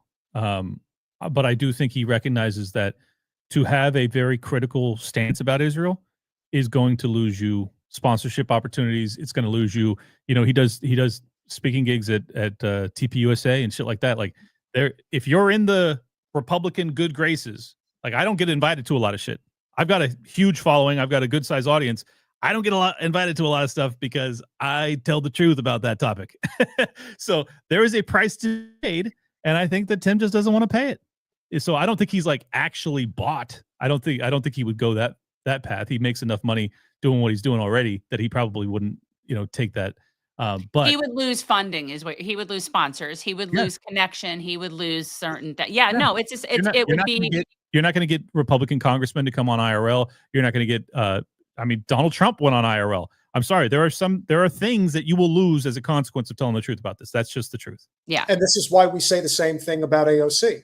When you get a taste of that life, and especially if you are not independently successful like you are, it can suck you in. Like it really can. And you think that you'll be able to say no.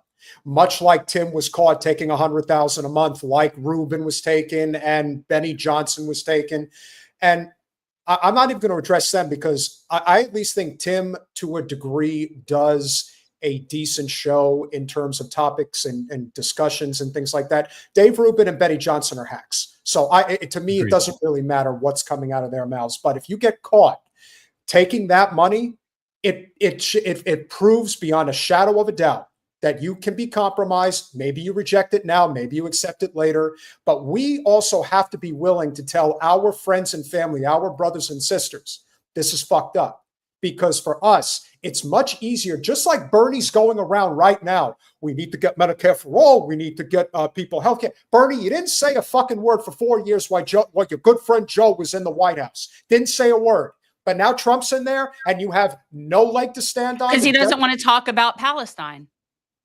Or there's never a chance where this is going to be pushed in front of people's faces where there could actually be political consequences to be felt if you actually move on it. That's why I think it's imperative, because that's why somebody like yourself, somebody like Ian, and I know it eats at Ian inside when, because I know Ian's more like on Jen's side about this stuff. But there's also that, but he's my friend and I've been working with him for so many years. Yes, I get it. It's a personal thing. It's hard to fight that. It's hard to fight being able to get invites to parties at Mar-a-Lago. There are things that people they get ingratiated into this world and then they think about, well, that door could close in a minute. It did for Tulsi Gabbard. Because Tulsi spoke out against Debbie Wasserman Schultz, and they kicked her out of the party in 2 seconds. And WikiLeaks released the emails that they sent to her. Said, You don't really have a place in this party anymore. That's how fast it changes. So I get it, but where you're coming from, I think, is key. Did you see the question I put up? What are your thoughts about Luigi Mangione? I'm not a fan. I mean, just to put it bluntly, I don't think murdering, CEOs who are also fathers too. It's to me, it's just obviously tragic. I do understand the anger towards the insurance companies, so I'm not trying to downplay that. I do understand why a lot of people, have kind of turned him into a saint, but I'm not one of them. I think that takes us down a very dangerous path, and unless you are ready for a full-on communist revolution, you better rethink what you're doing with your life, because it's going to get ugly.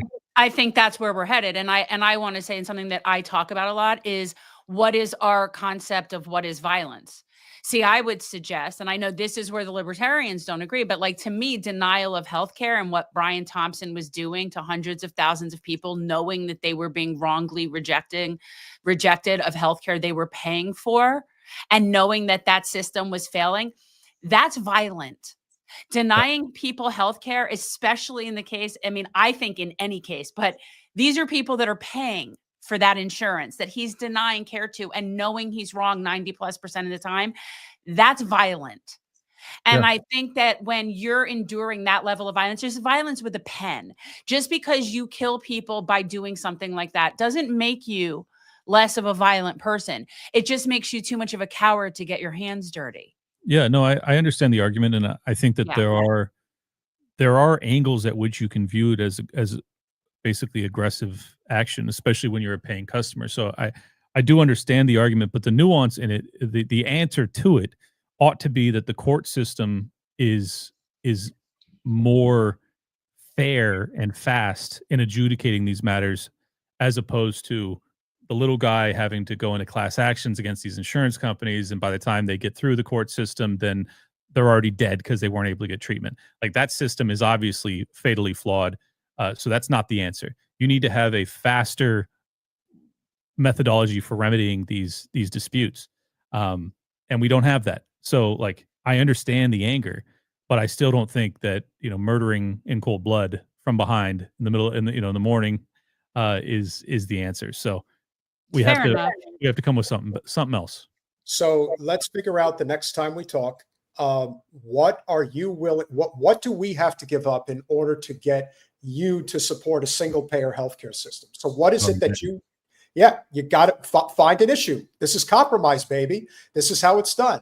So if we say we need you to support a single payer healthcare system, what do you expect from the left in return to have to compromise on and say, okay, all right, I'll this is what we want. I'll make you the pitch.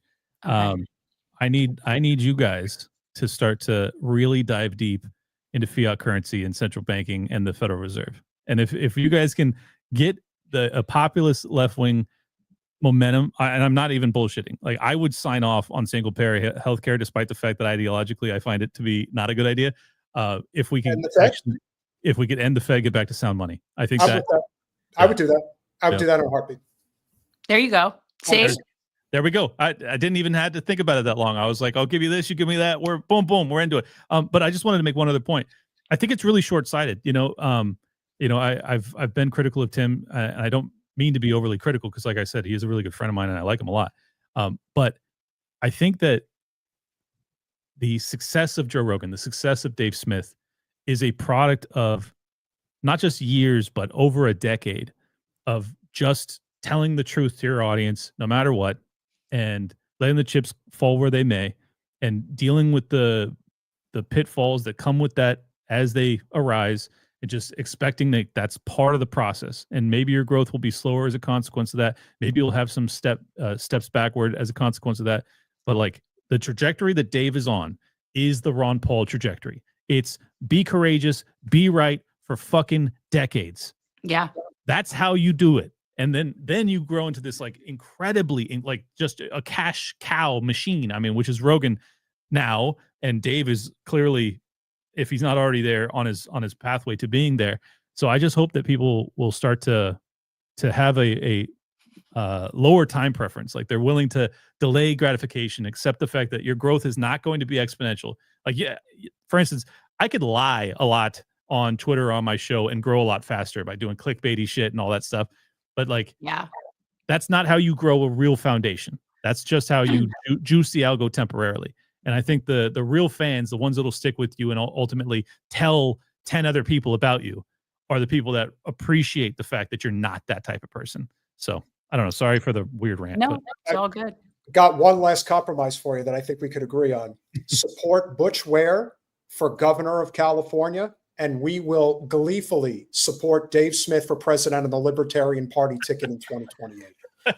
Well, for the record, Dave was supposed to run in 24. The only reason I stepped into the VP slot is because Dave wasn't willing. And I'll tell you, if he wasn't willing to do it in 24 when he was making, I don't know, $500,000 a year, he's almost certainly not going to be willing to do it when he's making $10 million a year in 2028. So, you know what, though? I don't know if I agree, because I think his brand, his name ID has grown so much in the last year. There's no telling what another 2 years from now it's going to look like. And I think if there's one thing we can end the conversation on this evening, the rage in this country is at a boiling point. Totally and agree. People are ready to explode. So to say that it's eventually going to happen, where a third-party candidate is going to mount a Ross Perot-like challenge, it's coming.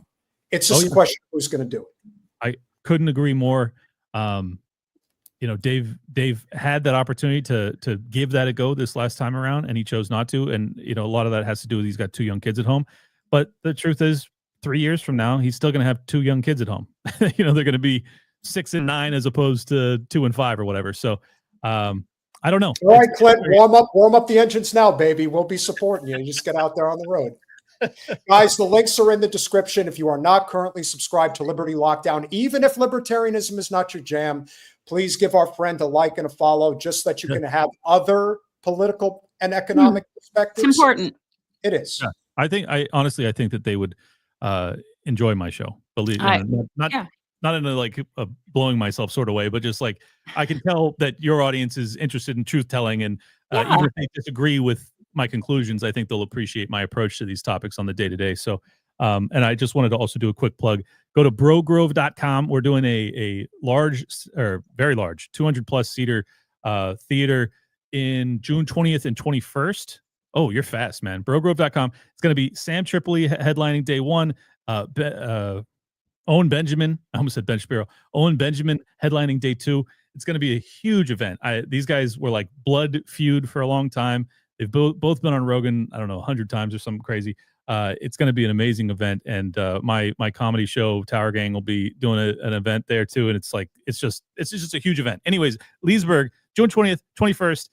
Leesburg, Florida, Leesburg? Yeah. Jen, you could get in the car. Why not? Let me tell you. So my son was looking to go to Beacon, and so he did a summer program at Beacon. So I've actually been to Leesburg. Yeah, but I'm thankful. I'm glad to say he's decided to go to Flagler, so I don't necessarily have to return to Leesburg. Well, stop talking shit about Leesburg, Jen. What are you doing? Just get out there. I'll make the trip. I actually have a good friend from high school that lives in Leesburg, so I have all the more reason to get out there. Leesburg. Yeah, if you're boat people, it's definitely a place to be. Yeah, like it's a boating paradise. Lake boating. You don't want traffic, and you want more rural Florida. Yeah, well, I found it. That's where we're at. It's a little close to the villages for my taste. It's 45 minutes. It's not that close, but yeah, I think you know what happens in the villages. Yeah, I go there every weekend and bang these grandmas. What are you talking about? Of course I know. I'm kidding. I've never done that ever, for the record. Appreciate you being here, Clint. Always great to chat with you, brother. Thanks, Clint. That was a great conversation. I mean, people keep asking to see Enoch. Guys, this isn't a pet. I know that, like, I don't know if you realize that. Like, I can't, it's not like he's in like a little cage and I could just like produce said lizard. He's a wild lizard that comes and goes from this garage and what used to be a rat trap out in front of my house that hasn't had bait in it since before we moved here. It's his little home. So, but yeah, I didn't name him. My husband named him. And he's named after, do you know what Enoch is? The lizard. Yes, but do you know where that name is from, where Jason got it from, like what that's based on? Okay, so Enoch was the name of the slee stack in Land of the Lost. Interesting. Well, I can't say that I know what. Well, yeah, I've heard. Did you not ever watch Land of the Lost? Yes. Okay, well, the slee stacks were generally not bad, but dangerous, except for the one that actually was able to speak for some reason, the speaking slee stack, and his name was Enoch. And that is why this giant lizard has been named Enoch by Jason. For those of you that are here this evening, and we have had a great crowd, we were up to, I think, like 215 live stream viewers. I mean, that's pretty good considering we did not have, like I said, the tailwinds of status quo. We did great. So we're doing pretty good. And for those of you that are here, remember, for as little as $5 a month, you can become a supporter of our small but mighty channel over at patreon.com/generational change. You can also support us through being a YouTube member. And we've gotten ourselves a handful of super chats already this evening. Joseph George, thank you for the $5. Just got in. Are you talking about the NATO meeting in Dayton, Ohio later this month? I was not aware that there's going to be a NATO meeting, but that's weird. Yeah, everybody should go to that. What? That's weird. What's in Dayton? Dayton, Ohio used to be a manufacturing town. It was another town that got shafted by NAFTA. Of all the places that NATO can go, they're going there. Well, that's why I'm wondering, like, what's there that they're having a meeting there? Well, a lot of times they like to have these meetings under the cover of night that no one knows about. You know? Willie, always a pleasure. Thank you for the $5. When I went to an Assange march in D.C. in 22, I loved seeing libertarians, liberals, Leninists, and libertarian leftists working together. Guys, if you're not subscribed to the Willie Bragg Show on YouTube, please make sure that you do. I agree. There is a lot of camaraderie out there to be had.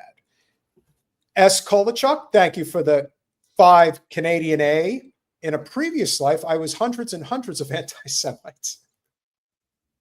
Thank you very much for that little sentiment. Dave, thank you for the $5. Bill Maher is a mid-tier talent who hitched his dim star to the then important New Atheist and has been smug about religion ever since. Well, he's been smug about just about everything, if we're being honest. Joseph George, thank you again for the $5. None of us will ever disappoint a parent as much as Mayor Pete. Ay, what kind of a crowd did we hatch here tonight? Mayor Pete is a disappointment to his parents because he's an op. And he does. Do we know that he has parents and wasn't hatched in some sort of Manchurian lab? Well, I know you think that he is like a test tube baby or something. I think I think that he is groomed by Clintons, and I think that he is like basically a plant. Yes, I do. Just remember, guys, he's going to be running as a carpetbagger for governor of Michigan. It's coming, so get ready. Yalabite, thank you for the $4.99. The next Florida governor will be a Republican. Yeah, obviously. Oh, I hope it's not. There is no one else here. Yeah. I hope it's not Donald's, but can we have one that actually brings good paying jobs like Kemp? DeSantis didn't. Well, Casey DeSantis is likely running for governor, even though I don't know that that's necessary. She won't be any different than him, though. The egg farmer is probably going to run. The egg farmer, whose name is Wilton Simpson. Is that it? Yes, that's his name. Mm-hmm. Yeah, there'll be plenty of people that'll run. But don't worry, Jen. Former Republican David Jolly is running for the Democratic nominee. And I do believe that Jason Pizzo, who did leave the Democratic Party, has already formally announced his campaign for governor.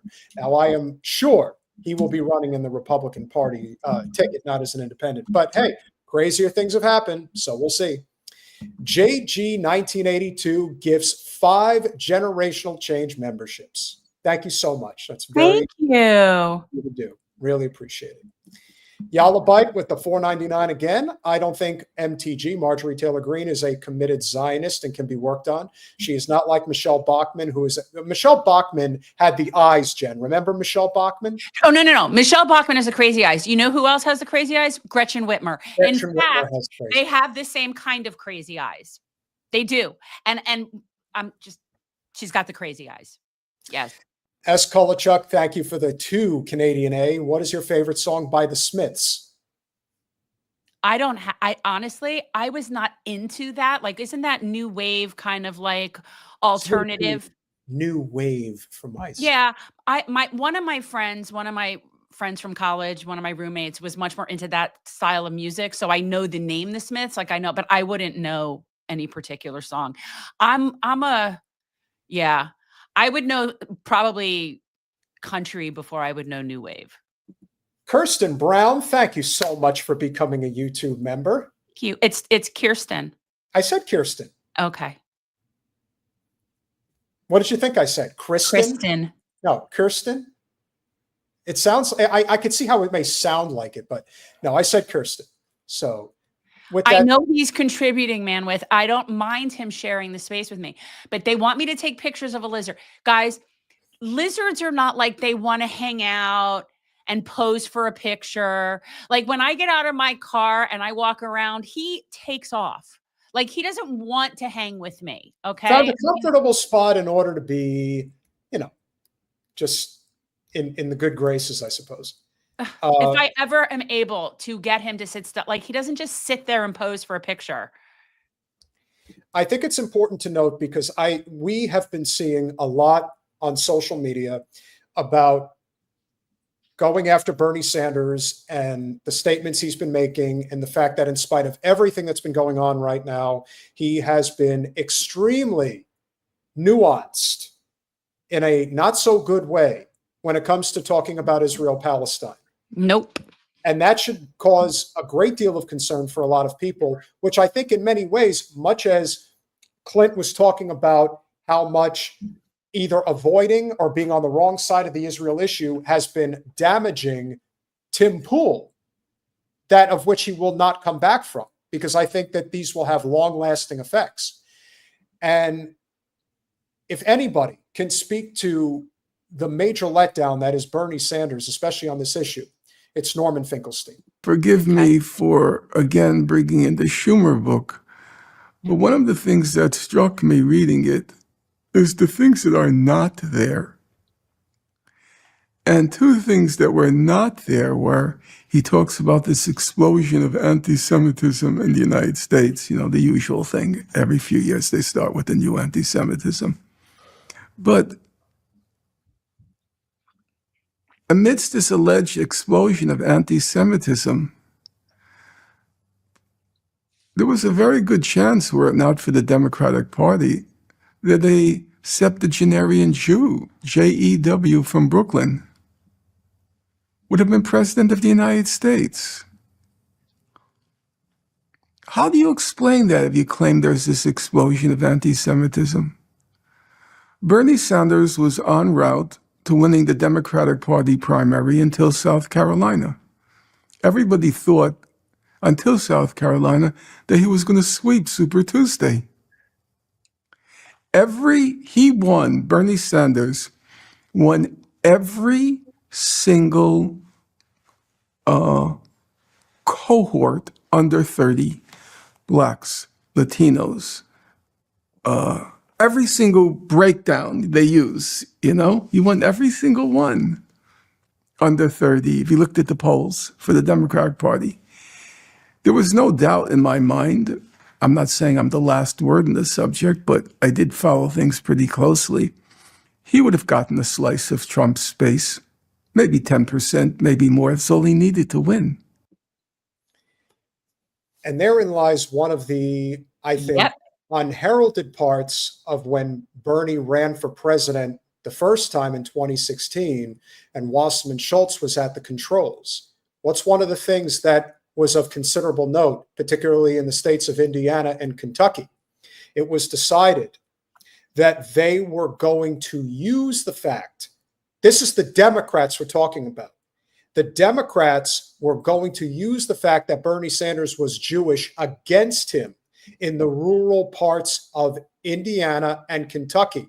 Because remember, Bernie Sanders, particularly in 2016, was very strong in Trump country. That's where so much of Bernie's support came from. Bernie was winning all of the counties except for the major cityscapes. In this case, places like Louisville or Indianapolis. But every other location, Bernie was cleaning up. And so what do you do in rural America with a very evangelical Christian bend? Run that anti-Semitism card as hard as you possibly can. Not that that's necessarily what's motivating people to vote, but it was proven in the WikiLeaks dumps that they were using it against Bernie Sanders. Not that there was this grassroots movement to push against Bernie Sanders because he was Jewish. No, it was the Democratic Party establishment led by Wasserman Schultz that did this against Bernie Sanders. Correct. Norman Finkelstein is 100% correct. So there's this, but why? Because people didn't give a darn that he was Jewish from Brooklyn. He spoke to them. He not only spoke to their needs, he spoke to their needs with sympathy, real sympathy. That's why he had a chance. So there was a possibility. I recognize there's a problem here. I say it every day. I look at it, there's a problem here. I know that. The assaults on the university, and believe me, I am the last person to have this awe and deference to the university system. I recognize real achievement. I have no problem with that. I recognize I'm not first rank. I'm not second rank. I doubt I'm even third or fourth rank. I doubt it. And you know what? That's life. It's the God's throw of the dice.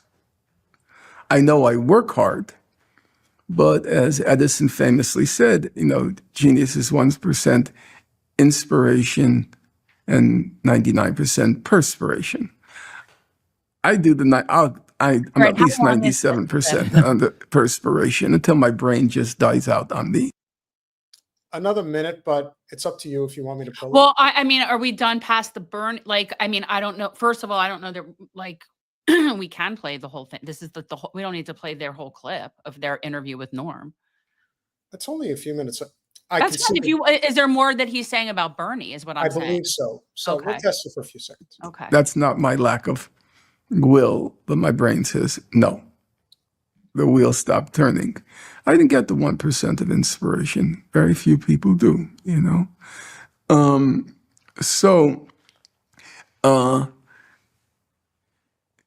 I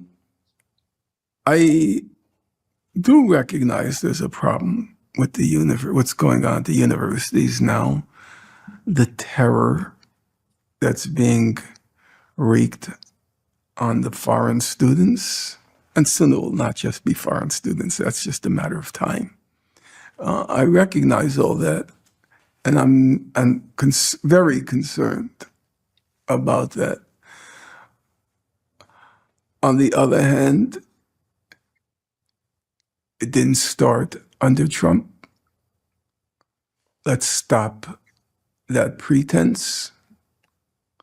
They don't even care, the ruling elites in the Democratic Party, about certain of the assaults. If it's going after people who don't like genocide, they don't care. If it's going after the Middle East Studies Department, they don't care. What was Chuck Schumer's reaction to Mahmoud Khalil's arrest? Did you read his reaction? Mm-hmm. He tweeted, Mahmoud Khalil was arrested. Trump should present the evidence. If there's no evidence, he should be freed. That's it. It's not about a wholesale assault on academia. It's not about students being terrorized. It's not about a reign of terror having settled on academia right now. It's just one person, he was arrested, the evidence should be presented, and if there's no evidence, the charges should be dropped. That's all he saw. That's all he saw. You know why that's all he saw? Because his donors are behind it. Yeah, that's always what it comes down to. And Chuck Schumer is all with the genocide. The glasses, Jen. I wish I had a pair of glasses that I could just use. Right. So I have, you know what? People wanted a picture of the lizard, and I do not have that, but I did take a picture of a car that was sitting next to me. Did you see me pull it up on the thing? I labeled it douche canoe. Yes, this is what I was sitting next to. It's a nice shade of red, I will say that. It's metallic. It's obscene. And actually, there's another one. There's a red one that's a little darker red that has this like black graffiti type wrap on it that lives somewhere in my neighborhood. This one I hadn't, but yeah. So I don't have a picture of Enoch, but I did get a picture of a nice douche canoe for you guys. Well, it is unfortunate, but that's kind of how it goes. Yeah. And by the way, you know how we've said that we've brought up Miriam Adelson and the control that she has, you know, just in general. The Dallas Mavericks. Are you going to sports? Okay. Just for a second. Okay.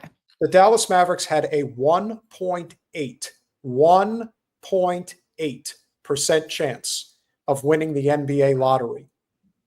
They won the NBA lottery tonight. You think this is all happenstance? It isn't. What does that mean? I don't understand what that is. It's that they get the number one pick in the draft. How does that work with a lottery? What does that have to? I don't understand. They make you think that this is. Remember how they used to do the lottery drawings in the 80s and 90s on TV? I understand what a lottery is. What I'm saying is, what does their crappiness have to do with their odds? Like, why are you saying like? Meaning that the odds of them not equal winning, for everyone. No, it's not, because again, a lot of it is based on having the worst record in the league, which they didn't have a great year. Clearly, the trade had a lot to do with it, but they were nowhere near the bottom. They had the odds. Again, it's like it's not possible. It's not possible that Okay. All right. No, I look, she's sleazy as it gets. So I really do. When I think of her with that team, I think of what's her name in Major League. I can't remember that actress's name, the woman who bought the team in Major League. Margaret Whitten. Yeah. Yeah. She was That's very what good. I think about. Like she's trying to tank the team. Yes. And it's been a long show tonight, but I do have one more segment that we do want to get to, and obviously I wanted to get to. We'll show. I have a clip I want to play that's in reference. Yes, to well, it's in reference to this, but well, we could go with yours first, or we could go. Okay, so it's your decision, Jen. We can go with the Democracy Now! Clip into the Israeli extremist clip, or do you want to do Israeli extremist first, then into Democracy Now!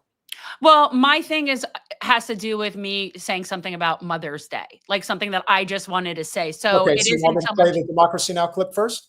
well, no. What are you wanting to do? What's the one? Well, at the end of the show, I always like to do a segment which I think is kind of like a deep dive, if you will. One that it doesn't have to be a very long segment, but is one that really hits at the heart of why this is such a significant issue and why we're in a situation right now where, as much as people think that things are going to continue to get perpetually worse when it comes to the issue of Israel-Palestine, keep in mind the real issue here is that whatever the intentions were for the longest time with the state of Israel, they're now being put into a very precarious situation because of the fractured relationship between Trump and Netanyahu. Trump even coming out and saying that he supports a Palestinian state.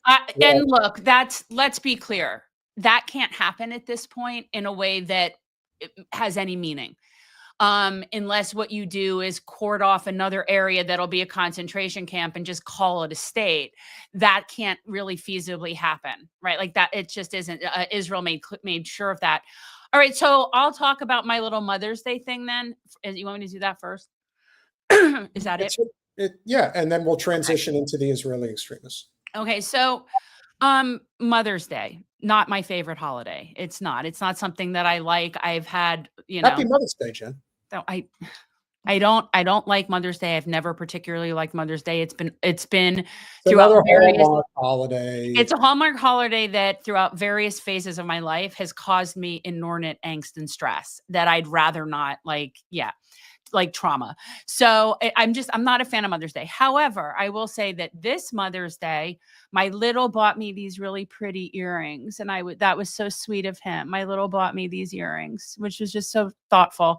But one of the things that I saw that really spoke to me is, we're going to look at it in a second. So we could just play it first, guys. This is the kind of stuff that's going through my mind. In particular this Mother's Day, but I'm not a fan of Mother's Day anyway, but yeah, we can. And mothers like me hide our hunger so our children won't see it. Amir, my sons, ask me every day, Mom, when will we eat pizza again? I said soon, and I'll smile at him while my heart breaks, piece by piece. Karim doesn't speak much, but he runs after anything that looks like food, as if instinct has outrun language. The loss they are living is more than just the absence of food. It's the absence of life as they knew it, the absence of the love they once felt, and the absence of the hope that once filled their eyes. I spoke not to complain, but to remind you that Gaza is not just a news headlines. It's souls waiting for salvation. I'm Duha Latif, and this is not a temporary story. This is my life now. Duha Latif, a teacher from Gaza, mother of two young children, speaking to us from Khan Yunis in Gaza. I cannot tell you what this does to me on the Rage Meter. Let me say something that to me, and this is very much a mother thing, that I don't know that I necessarily thought of it the way that I feel about it. And I wouldn't have thought about it this way. But as a mother, my job, and either of my kids would tell you this, like even when they first started talking, I'd say, what's my job? And they would tell you, my job is to keep them healthy and safe. Keep me healthy and safe. Keep me healthy and safe. That is our job. That is the primary function that we have when you have a child. Like that is what our job is. And it is so primal. Like it comes from everything in you. Like this is why, and we see it in other animals in the animal kingdom, right? Like the female bear is significantly smaller than the male bear. And you watch what happens when he goes after one of those cubs. You watch what happens when he goes after one. So like this mother thing, right? It's real. And when you preclude a mother from being able to protect and keep her children safe, it is like the worst possible thing that you can do to somebody. I cannot think of something more horrible to a mother than you're making it impossible for her to protect her children. It is so infuriating to me. And the fact that, and what she's saying about like, yeah, we'd go hungry a million times over and feed our kids, but they don't even have that option. And I am just beyond. And the fact that they can't even keep them safe. Let me tell you, if somebody took away my ability to keep my kids safe, I cannot think, I would just be dead on the inside. That's what happens. You're just dead on the inside and your body is just sitting there waiting to join it. I cannot think of anything more horrifying. So that is, that's what I was thinking about this Mother's Day. Yeah. The dehumanization, which has been a hallmark of the Zionist movement for the longest time. Let me tell you, there were 4 more hostages that were released today. All I felt was rage. I feel terrible for the people that were held in captivity. But for the people that were celebrating the release of these 4 people,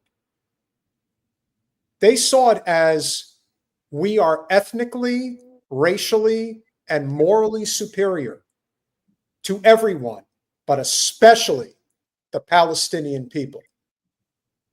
I believe in God, but I believe in the spirit of God.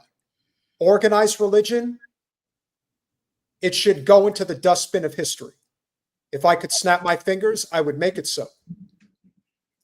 The key issue. The Israelis aren't hostages. They're prisoners of war because especially that American that got released, he's IOF. That's somebody who voluntarily left this country, went over there to sign up to kill Palestinians. That's not a hostage. That's a prisoner of war. Not that I even think this is a war, but that's a combatant. And so when Bernie Sanders comes out and says that Israel has the right to defend itself, no, Bernie, they don't. They're committing a genocide on stolen land. And this is something that once you see it, you can't unsee it. But as we've stated, they are unraveling. And that's why this was put in the title of our live stream tonight. Zionist. What did you think of that video clip of that woman? I think it's devastating. But you know me, I don't shed tears. Oh, I do. So many. I just get angry. Oh, very angry. Oh, that's the kind of stuff that keeps me at a constant state of simmer. And this is why I try to tell people all the time, don't judge a book by its cover. Just because you have disagreements with libertarians like Clint Russell doesn't mean that people don't have humanity. Remember, the overwhelming majority of people that support the Zionist cause are doing it for one of 2 reasons. They're either indoctrinated or they're benefiting from it financially. In the case of the ringleader of all these scum-sucking pieces of shit, Ben Shapiro, it's probably for both reasons. He is religious and he's a money-grubbing whore. Yes, he fits every negative Jewish stereotype that exists. But he's just weasel. He's a weasel. And he'd be a weasel regardless of what his religion is. He's just a weaselly guy. He's a total puss. But the fact of the matter is that, as Jen just pointed out, Ben Shapiro is actually the worst of the worst because he's not a true believer.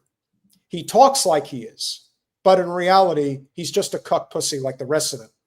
The big problem that we have, and this is the real issue here, is Jen has been pointing this out for quite some time.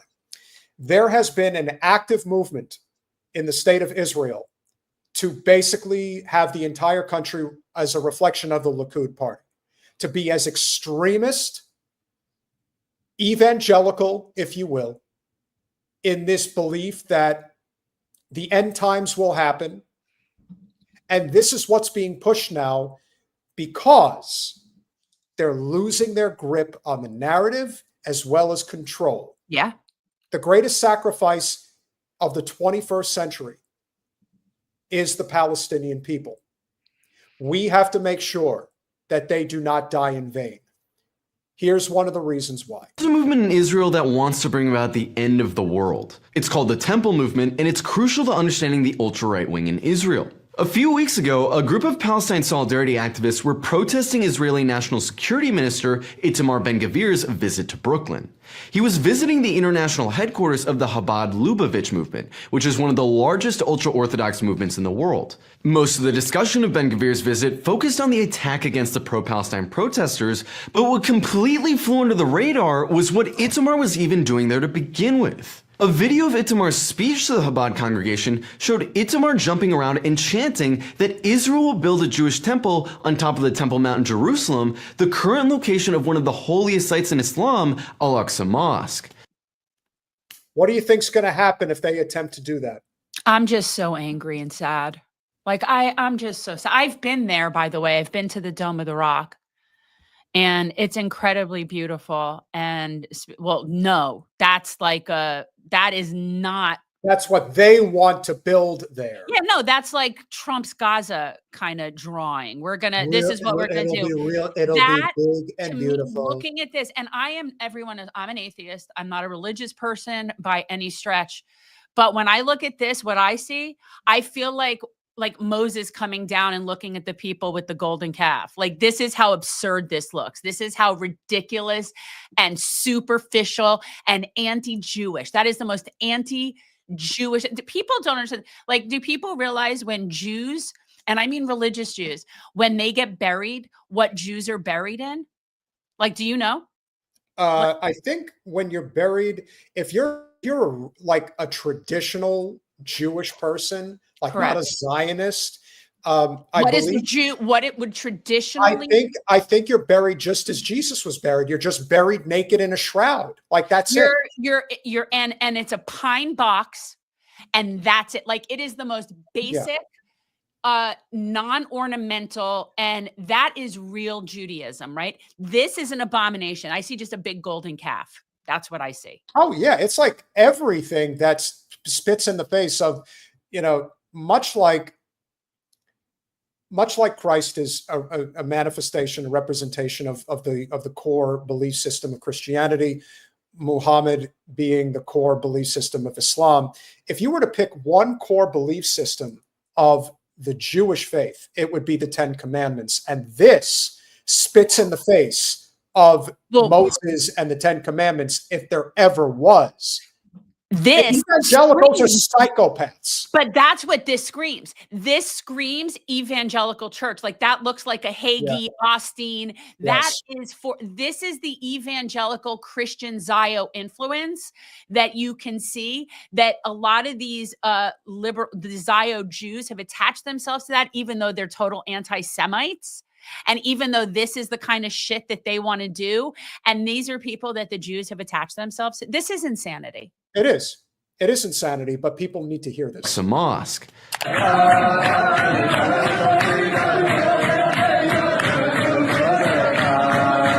Itamar is part of a wider constellation of ultra-right pro-Israel groups called the Temple Movement that want to destroy Al-Aqsa Mosque and replace it with a Jewish temple, which some extremists in the Jewish community believe will fulfill end times prophecy and bring back the Messiah. In practice, this is essentially a call for the total extermination of the Palestinian people, because Al-Aqsa is an absolute red line for them, and Muslims across the world for that matter. This messianic movement, which used to be completely fringe, is now at the heart of the Israeli right wing.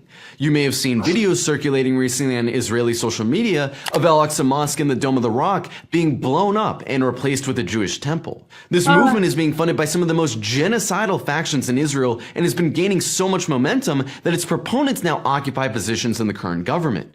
Here's what you need to know. The story of the Jewish temple according to the Tanakh is that when the Jews escaped Egypt and arrived in Palestine, which was known as Canaan at the time, they killed all the inhabitants of Canaan for being polytheists and built a temple to the one God they believed in what is today Jerusalem.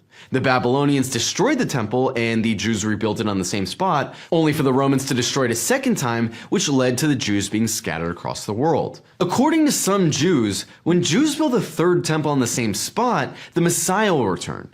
The only problem with this is that they also believe that the first and second temples were built on the Temple Mount where Al-Aqsa is. The goal of the temple movement, therefore, has been to destroy Al-Aqsa.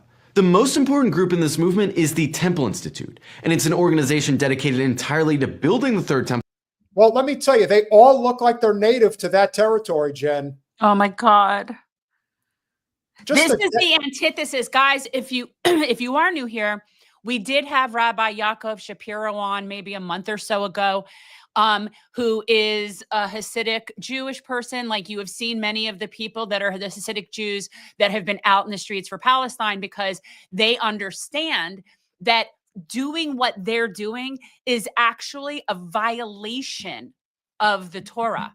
It is a violation of the Torah.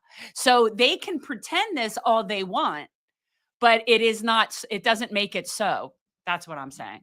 By hand and removing the abomination, meaning Al-Aqsa in the Dome of the Rock. They've spent years preparing ritual objects to be used when the third temple is built, things like robes for priests, a 42-kilogram golden menorah, animals for ritual sacrifices, and of course blueprints and 3D models of the temple itself. They produce ads and social media videos where Jews in Israel wake up one day with a fully completed Jewish temple in Al-Aqsa's place and call on the Jewish people to make the dream a reality. Their YouTube channel is full of lectures interpreting Jewish scripture through the lens of this fascist ideology. To give you an idea of how this group thinks, let's start by looking at their founder, a rabbi named Yisrael Ariel. Yisrael Ariel was a member. All right, I'm going to pause it just because I have this thought like we're playing it for a really long time without taking a break. We probably should take a break. Like, I don't know what the rules are. Do you know who this guy is?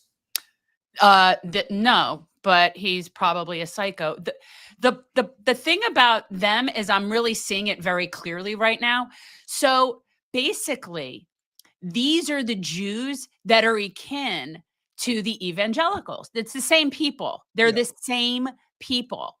Neither are actually, regarding their own religion, acting in the correct accordance with either of their own religion. That's what's so interesting. Like, truly Christian people are not with those big evangelical churches. They're not with killing the least of these. That's just not their vibe. Like Palestinian Christians, for example.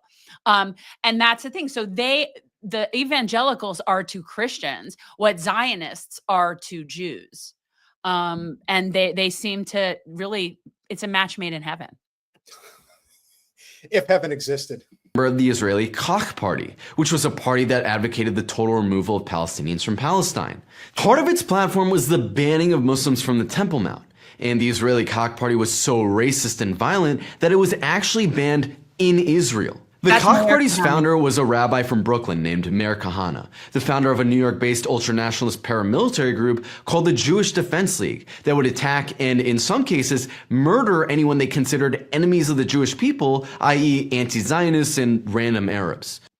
I want people to understand, I was actually taught and raised at the local Jewish community center. We were taught that, like, Maher, he was like the man. Like, we were actually taught that was the way.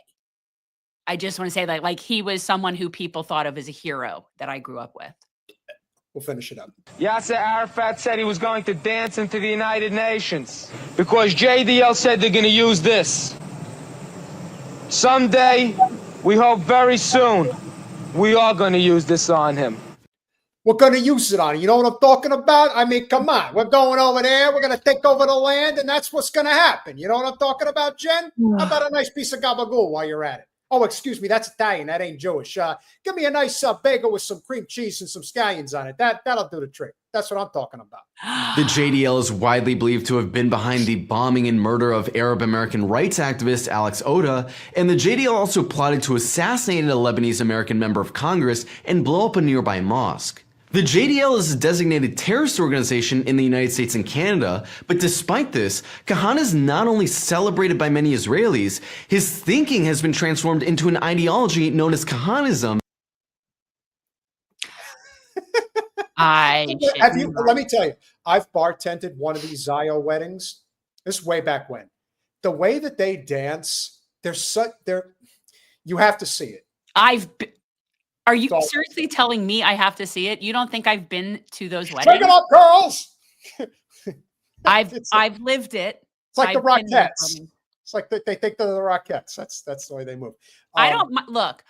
All of that stuff is totally fine and dandy to me. And there is an inordinate amount of the Orthodox people in places like Brooklyn that do all of that and yet support Palestine. So, that's where there's definitely a rift. There is a rift in the tribe that's bigger than ever right now. Yeah, but will it come to fruition where the change is actually made? I think that, to me, people that are Zionists it's like Nazis. So, they're able to survive right now while that's still the movement that's happening. But when it ceases to exist, which it will cease to exist, they're either going to have to, the ones who were very outspoken will have to go into hiding, like the Nazis had to go to like Argentina or whatever. And the ones who were just complicit will generally just put their heads down and pretend that they didn't know anything. But yeah, at some point, there's the reckoning will happen. And the people that are on the wrong side of history, depending on their level of participation, are going to have to own that and wear that. And as long as I'm alive, I will be going out of my way to point that out. You have been a very diligent, effective fighter. If you weren't, our channel wouldn't be growing at the rate that it's at. How do you know that? It's not because of me. It's because you putting up the clips. We're a team. Yeah, I guess. I'm just so angry. I'm so angry. But you have a different kind of anger because I have so much anger. Hell hath no fury like a person used as a tool in ethnic cleansing. That's what I think. Because and lied to, and my family lied to, and my tribe being used, and all of it. It's just so disgusting, and causing infighting amongst the tribe that is so completely unnecessary. It's just all of it. It's so nefarious and just so evil. And it's disgusting. But yeah, eventually the Zios will end up in the same way that Nazis were post World War II. Like they'll still exist, but they'll be so shamed that they won't really, most of them will not be open about their status. It is a swastika. They've turned it into a swastika. I know. It's disgusting. It's disgusting. And let's be very clear. Symbols are just symbols.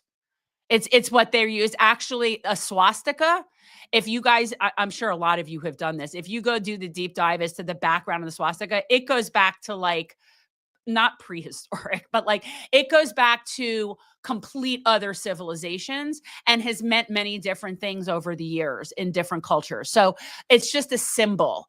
And it's unfortunate that what I looked at as a symbol of my religion is now something that I look at as it looks like a Nazi symbol, because it's been, and purposefully, that's my point, is that the Zios have used our religion and used the symbols and the stuff of our religion to facilitate their white ethno state. And that's the rage, because it does taint that. Like what Medea was yelling when Ben Gvir was in the Capitol, and when she was yelling at him, it's like, you are destroying our religion. Now, as a person who is an atheist and I don't participate and don't believe, it's really more about the heritage and what I think of as the people from my family and my great-grandparents who it did matter to them. And so it's just, yeah, it's infuriating. They're totally ruining a religion that is so much older and better than that. Progressive lefty is right. Religion is about controlling the masses. It is. It is. I'm not a fan of it. Like I said, I am a lifelong atheist. I've never believed in God. I don't remember ever. It's like. And I have no problem. Yeah, and I have Ricky no Gervais problem. is my hero. I've got. I have no problem with right people, here. I mean, people that find peace with it. I think there's nothing wrong with that. Hey. But as we've said, as I've said, the best experience I've ever had in a religious institution was in a mosque. That's the best experience. Because I don't believe in isms. I don't believe in isms. I don't believe in labels. I don't want higher management. A lot of people need it, though. A lot of people need higher management, and I'm okay with that. I don't care. I know a lot of people that believe in God in different forms of that and whatever. I can get along with people as long as people don't impose their stuff on me. And up until fairly recently, and I'm talking like the past 15 years, maybe in my lifetime, would it even be acceptable for a member of Congress to be an atheist? It has been, you would find basically so many other things, denominations, and people. That's why so many like Trump's an atheist. I have no doubt that Trump's an atheist. He can pretend to be whatever the hell he wants to be. But it is so negatively thought of that as someone who grew up atheist, I'm not saying I was persecuted. I was not persecuted, but I never really did feel comfortable saying that I was an atheist. That was always, every time you would say that, there was always like this, that people are definitely looking at you different. 100%. Yalabite, thank you so much again for the $4.99. Pragmatic libertarians will be on board for single payer. It needs to be sold and explained right to them. It gives the most freedom of choice. It's true. It eliminates the waste, fraud, and abuse, which is what Doge is supposed to be doing. Exactly. I do believe that with the libertarian. When you explain to them that it makes more, look, we've had Angela McArdle on here. She knows that it makes more financial sense to do it that way. Listen, think about how far we've come. Remember how Clint reacted to single payer way back when? Yes. Hey, what's it going to take you to get on board with eliminating the for-profit middlemen? He softened a little bit. I was going to say he was quite pleasant. So we got to end the Fed. I'm like, dude, don't threaten us with a good time. How many times on this podcast do I have to say that there's different measurements that you can allocate towards a given commander-in-chief that we've had in our nation's history? But for my money, the most negative impact that any president has had on this nation and the after effects that came as a result of the policies they enacted as president, there is no person that has done more damage to this country than Woodrow Wilson. And he is the person who put the Federal Reserve in place. Oh, that's never been. I mean, look, we're always willing to discuss that. Janelle, you guys need a true encounter with God, not with church or a temple. I would pray the Lord touches you both. Janelle, every time I do like what I call forest bathing and I go in somewhere and I'm in the woods and I'm with the trees and I'm in my happy place, that's being touched by what you consider God. That's like, and sometimes I can go there other times, like in my mind, but that's what you consider that. That's the thing. Janelle's a friend. She is a Christian. And of course. I respect her 100%. And as I said, I think that everybody, for the people that use religion for the right reasons, have all the respect in the world for them. But as we know, the overwhelming majority of people do not. And that's the downside. The most Christian people, if you will, generally are people that don't need to go to church to be that person. And that's what we need to recognize. I am very, very good with the concept of Christ consciousness. I think that's very important. I actually have always liked Jesus. And I don't mean the Jesus, but I mean Jesus because— You don't mess with the Jesus, Jen. I remember freshman year in college one time, and there was a lot of drugs involved, and I know that I was hallucinating, but what did I keep hallucinating? Pink Jesus. So my friend gives me a pad and a crayon, which always a good idea. If you're ever really hallucinating, try to draw if you can. You get some really cool stuff. And I drew this picture, and it was a pink Jesus, and all I saw was pink Jesus. So nothing but love for Jesus. Seriously. Pink Jesus. Shut the fuck up, Donnie. I bet You're out of your element. even Nina would appreciate Pink Jesus when she summons Black Jesus. But I'm just saying, like, I connect people who are truly Christian people. I am with those people. Yeah. I am with those people. I have no problem with those people. Those are solid people. The best, I've always said, the best church experience I ever personally had was when I went to a church in Delray when I was living there years ago. And it was a non-denominational church that was being run out of an elementary school. And the only thing that was ever talked about was, what would Jesus do? That's all that they talked about. And for me, I believe, just walking out of that experience, that if this was how religion was taught in this country and around the world, then we would be a much more Christian world. But that's not how it works. You know what's on my truck. You know what I have in the little tailgate thing when there's no hitch hooked up. What it says, it's not what would Jesus do. You know what it says? What would Dolly do? What would Dolly do? And what would Dolly do is what would Dolly do to me? It's like, that's the angel on the shoulder for me. Well, you can put Dolly up there with the most true Christian celebrities that we've ever had. What would Dolly do? Because I can tell, seriously, if you are like a what would Dolly do, you're going to do the kind thing. You're going to do the Christ consciousness thing. You're going to do what is for the least of these. That's what you're going to do in that moment. So I do, like, that's why I'm a what would Dolly do? We are still working on our guest for Thursday, but I will let you guys know that next Monday, we will have Jay Buffon of the Revolutionary Blackout Network. This is a conversation that's been a long time coming. We're not talking about it.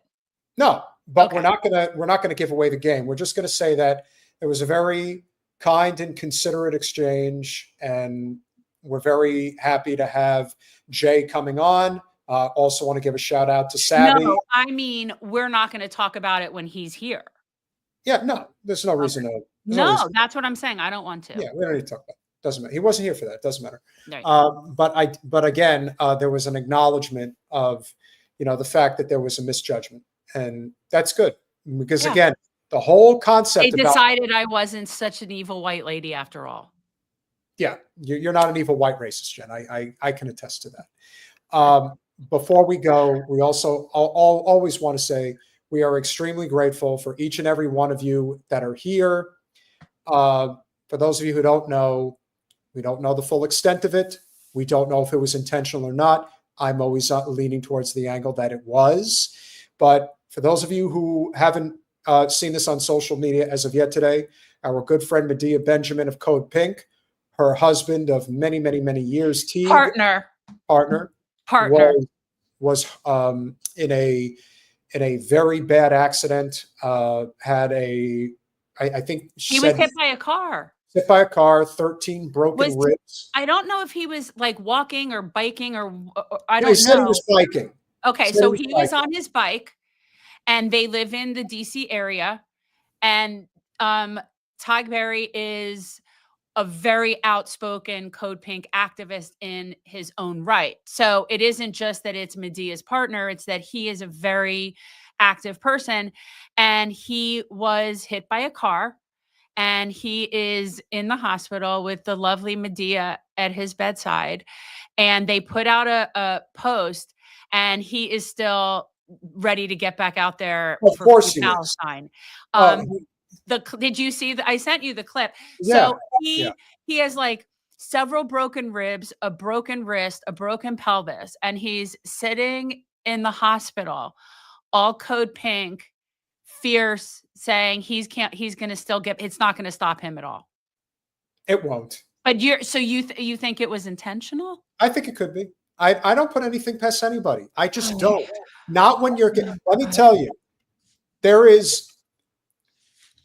people have their opinions about Medea, and there's always going to be conspiracies about why does she support that? Why does she support that? No, Medea is the true anti-war. She's the truth. She is Medea's the truth.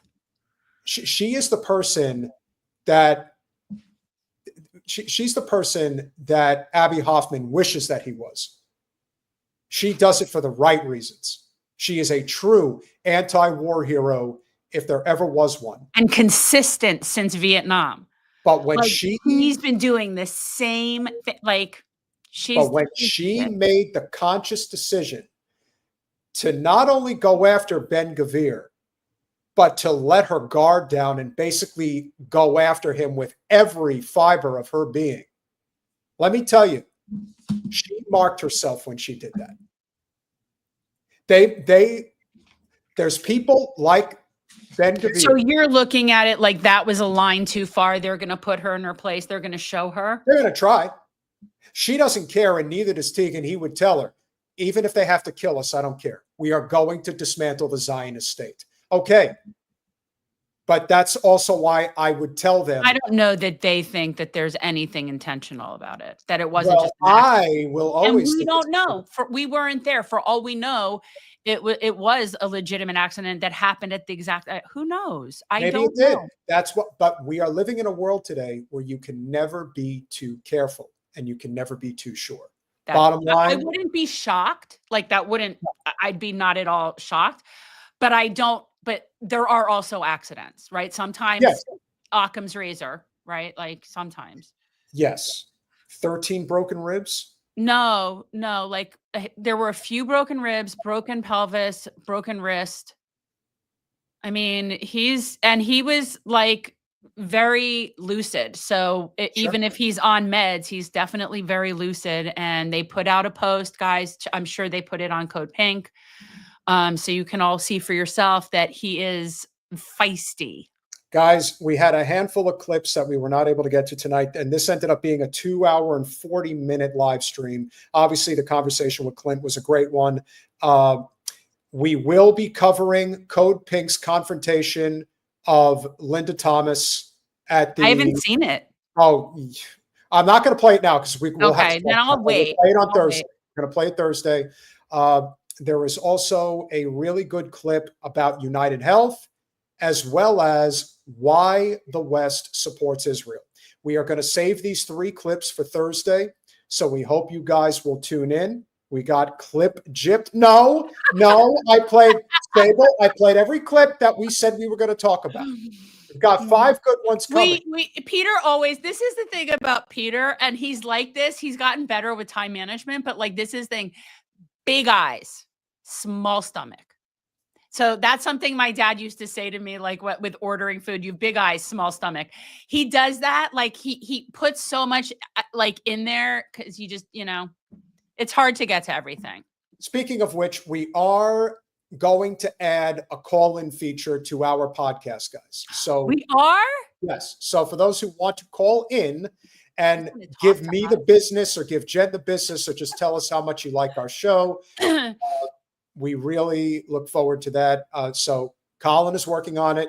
We appreciate you all. Smash that like button, share, subscribe, do all those things we ask you to do. We love you. We'll see you Thursday. And Free Palestine.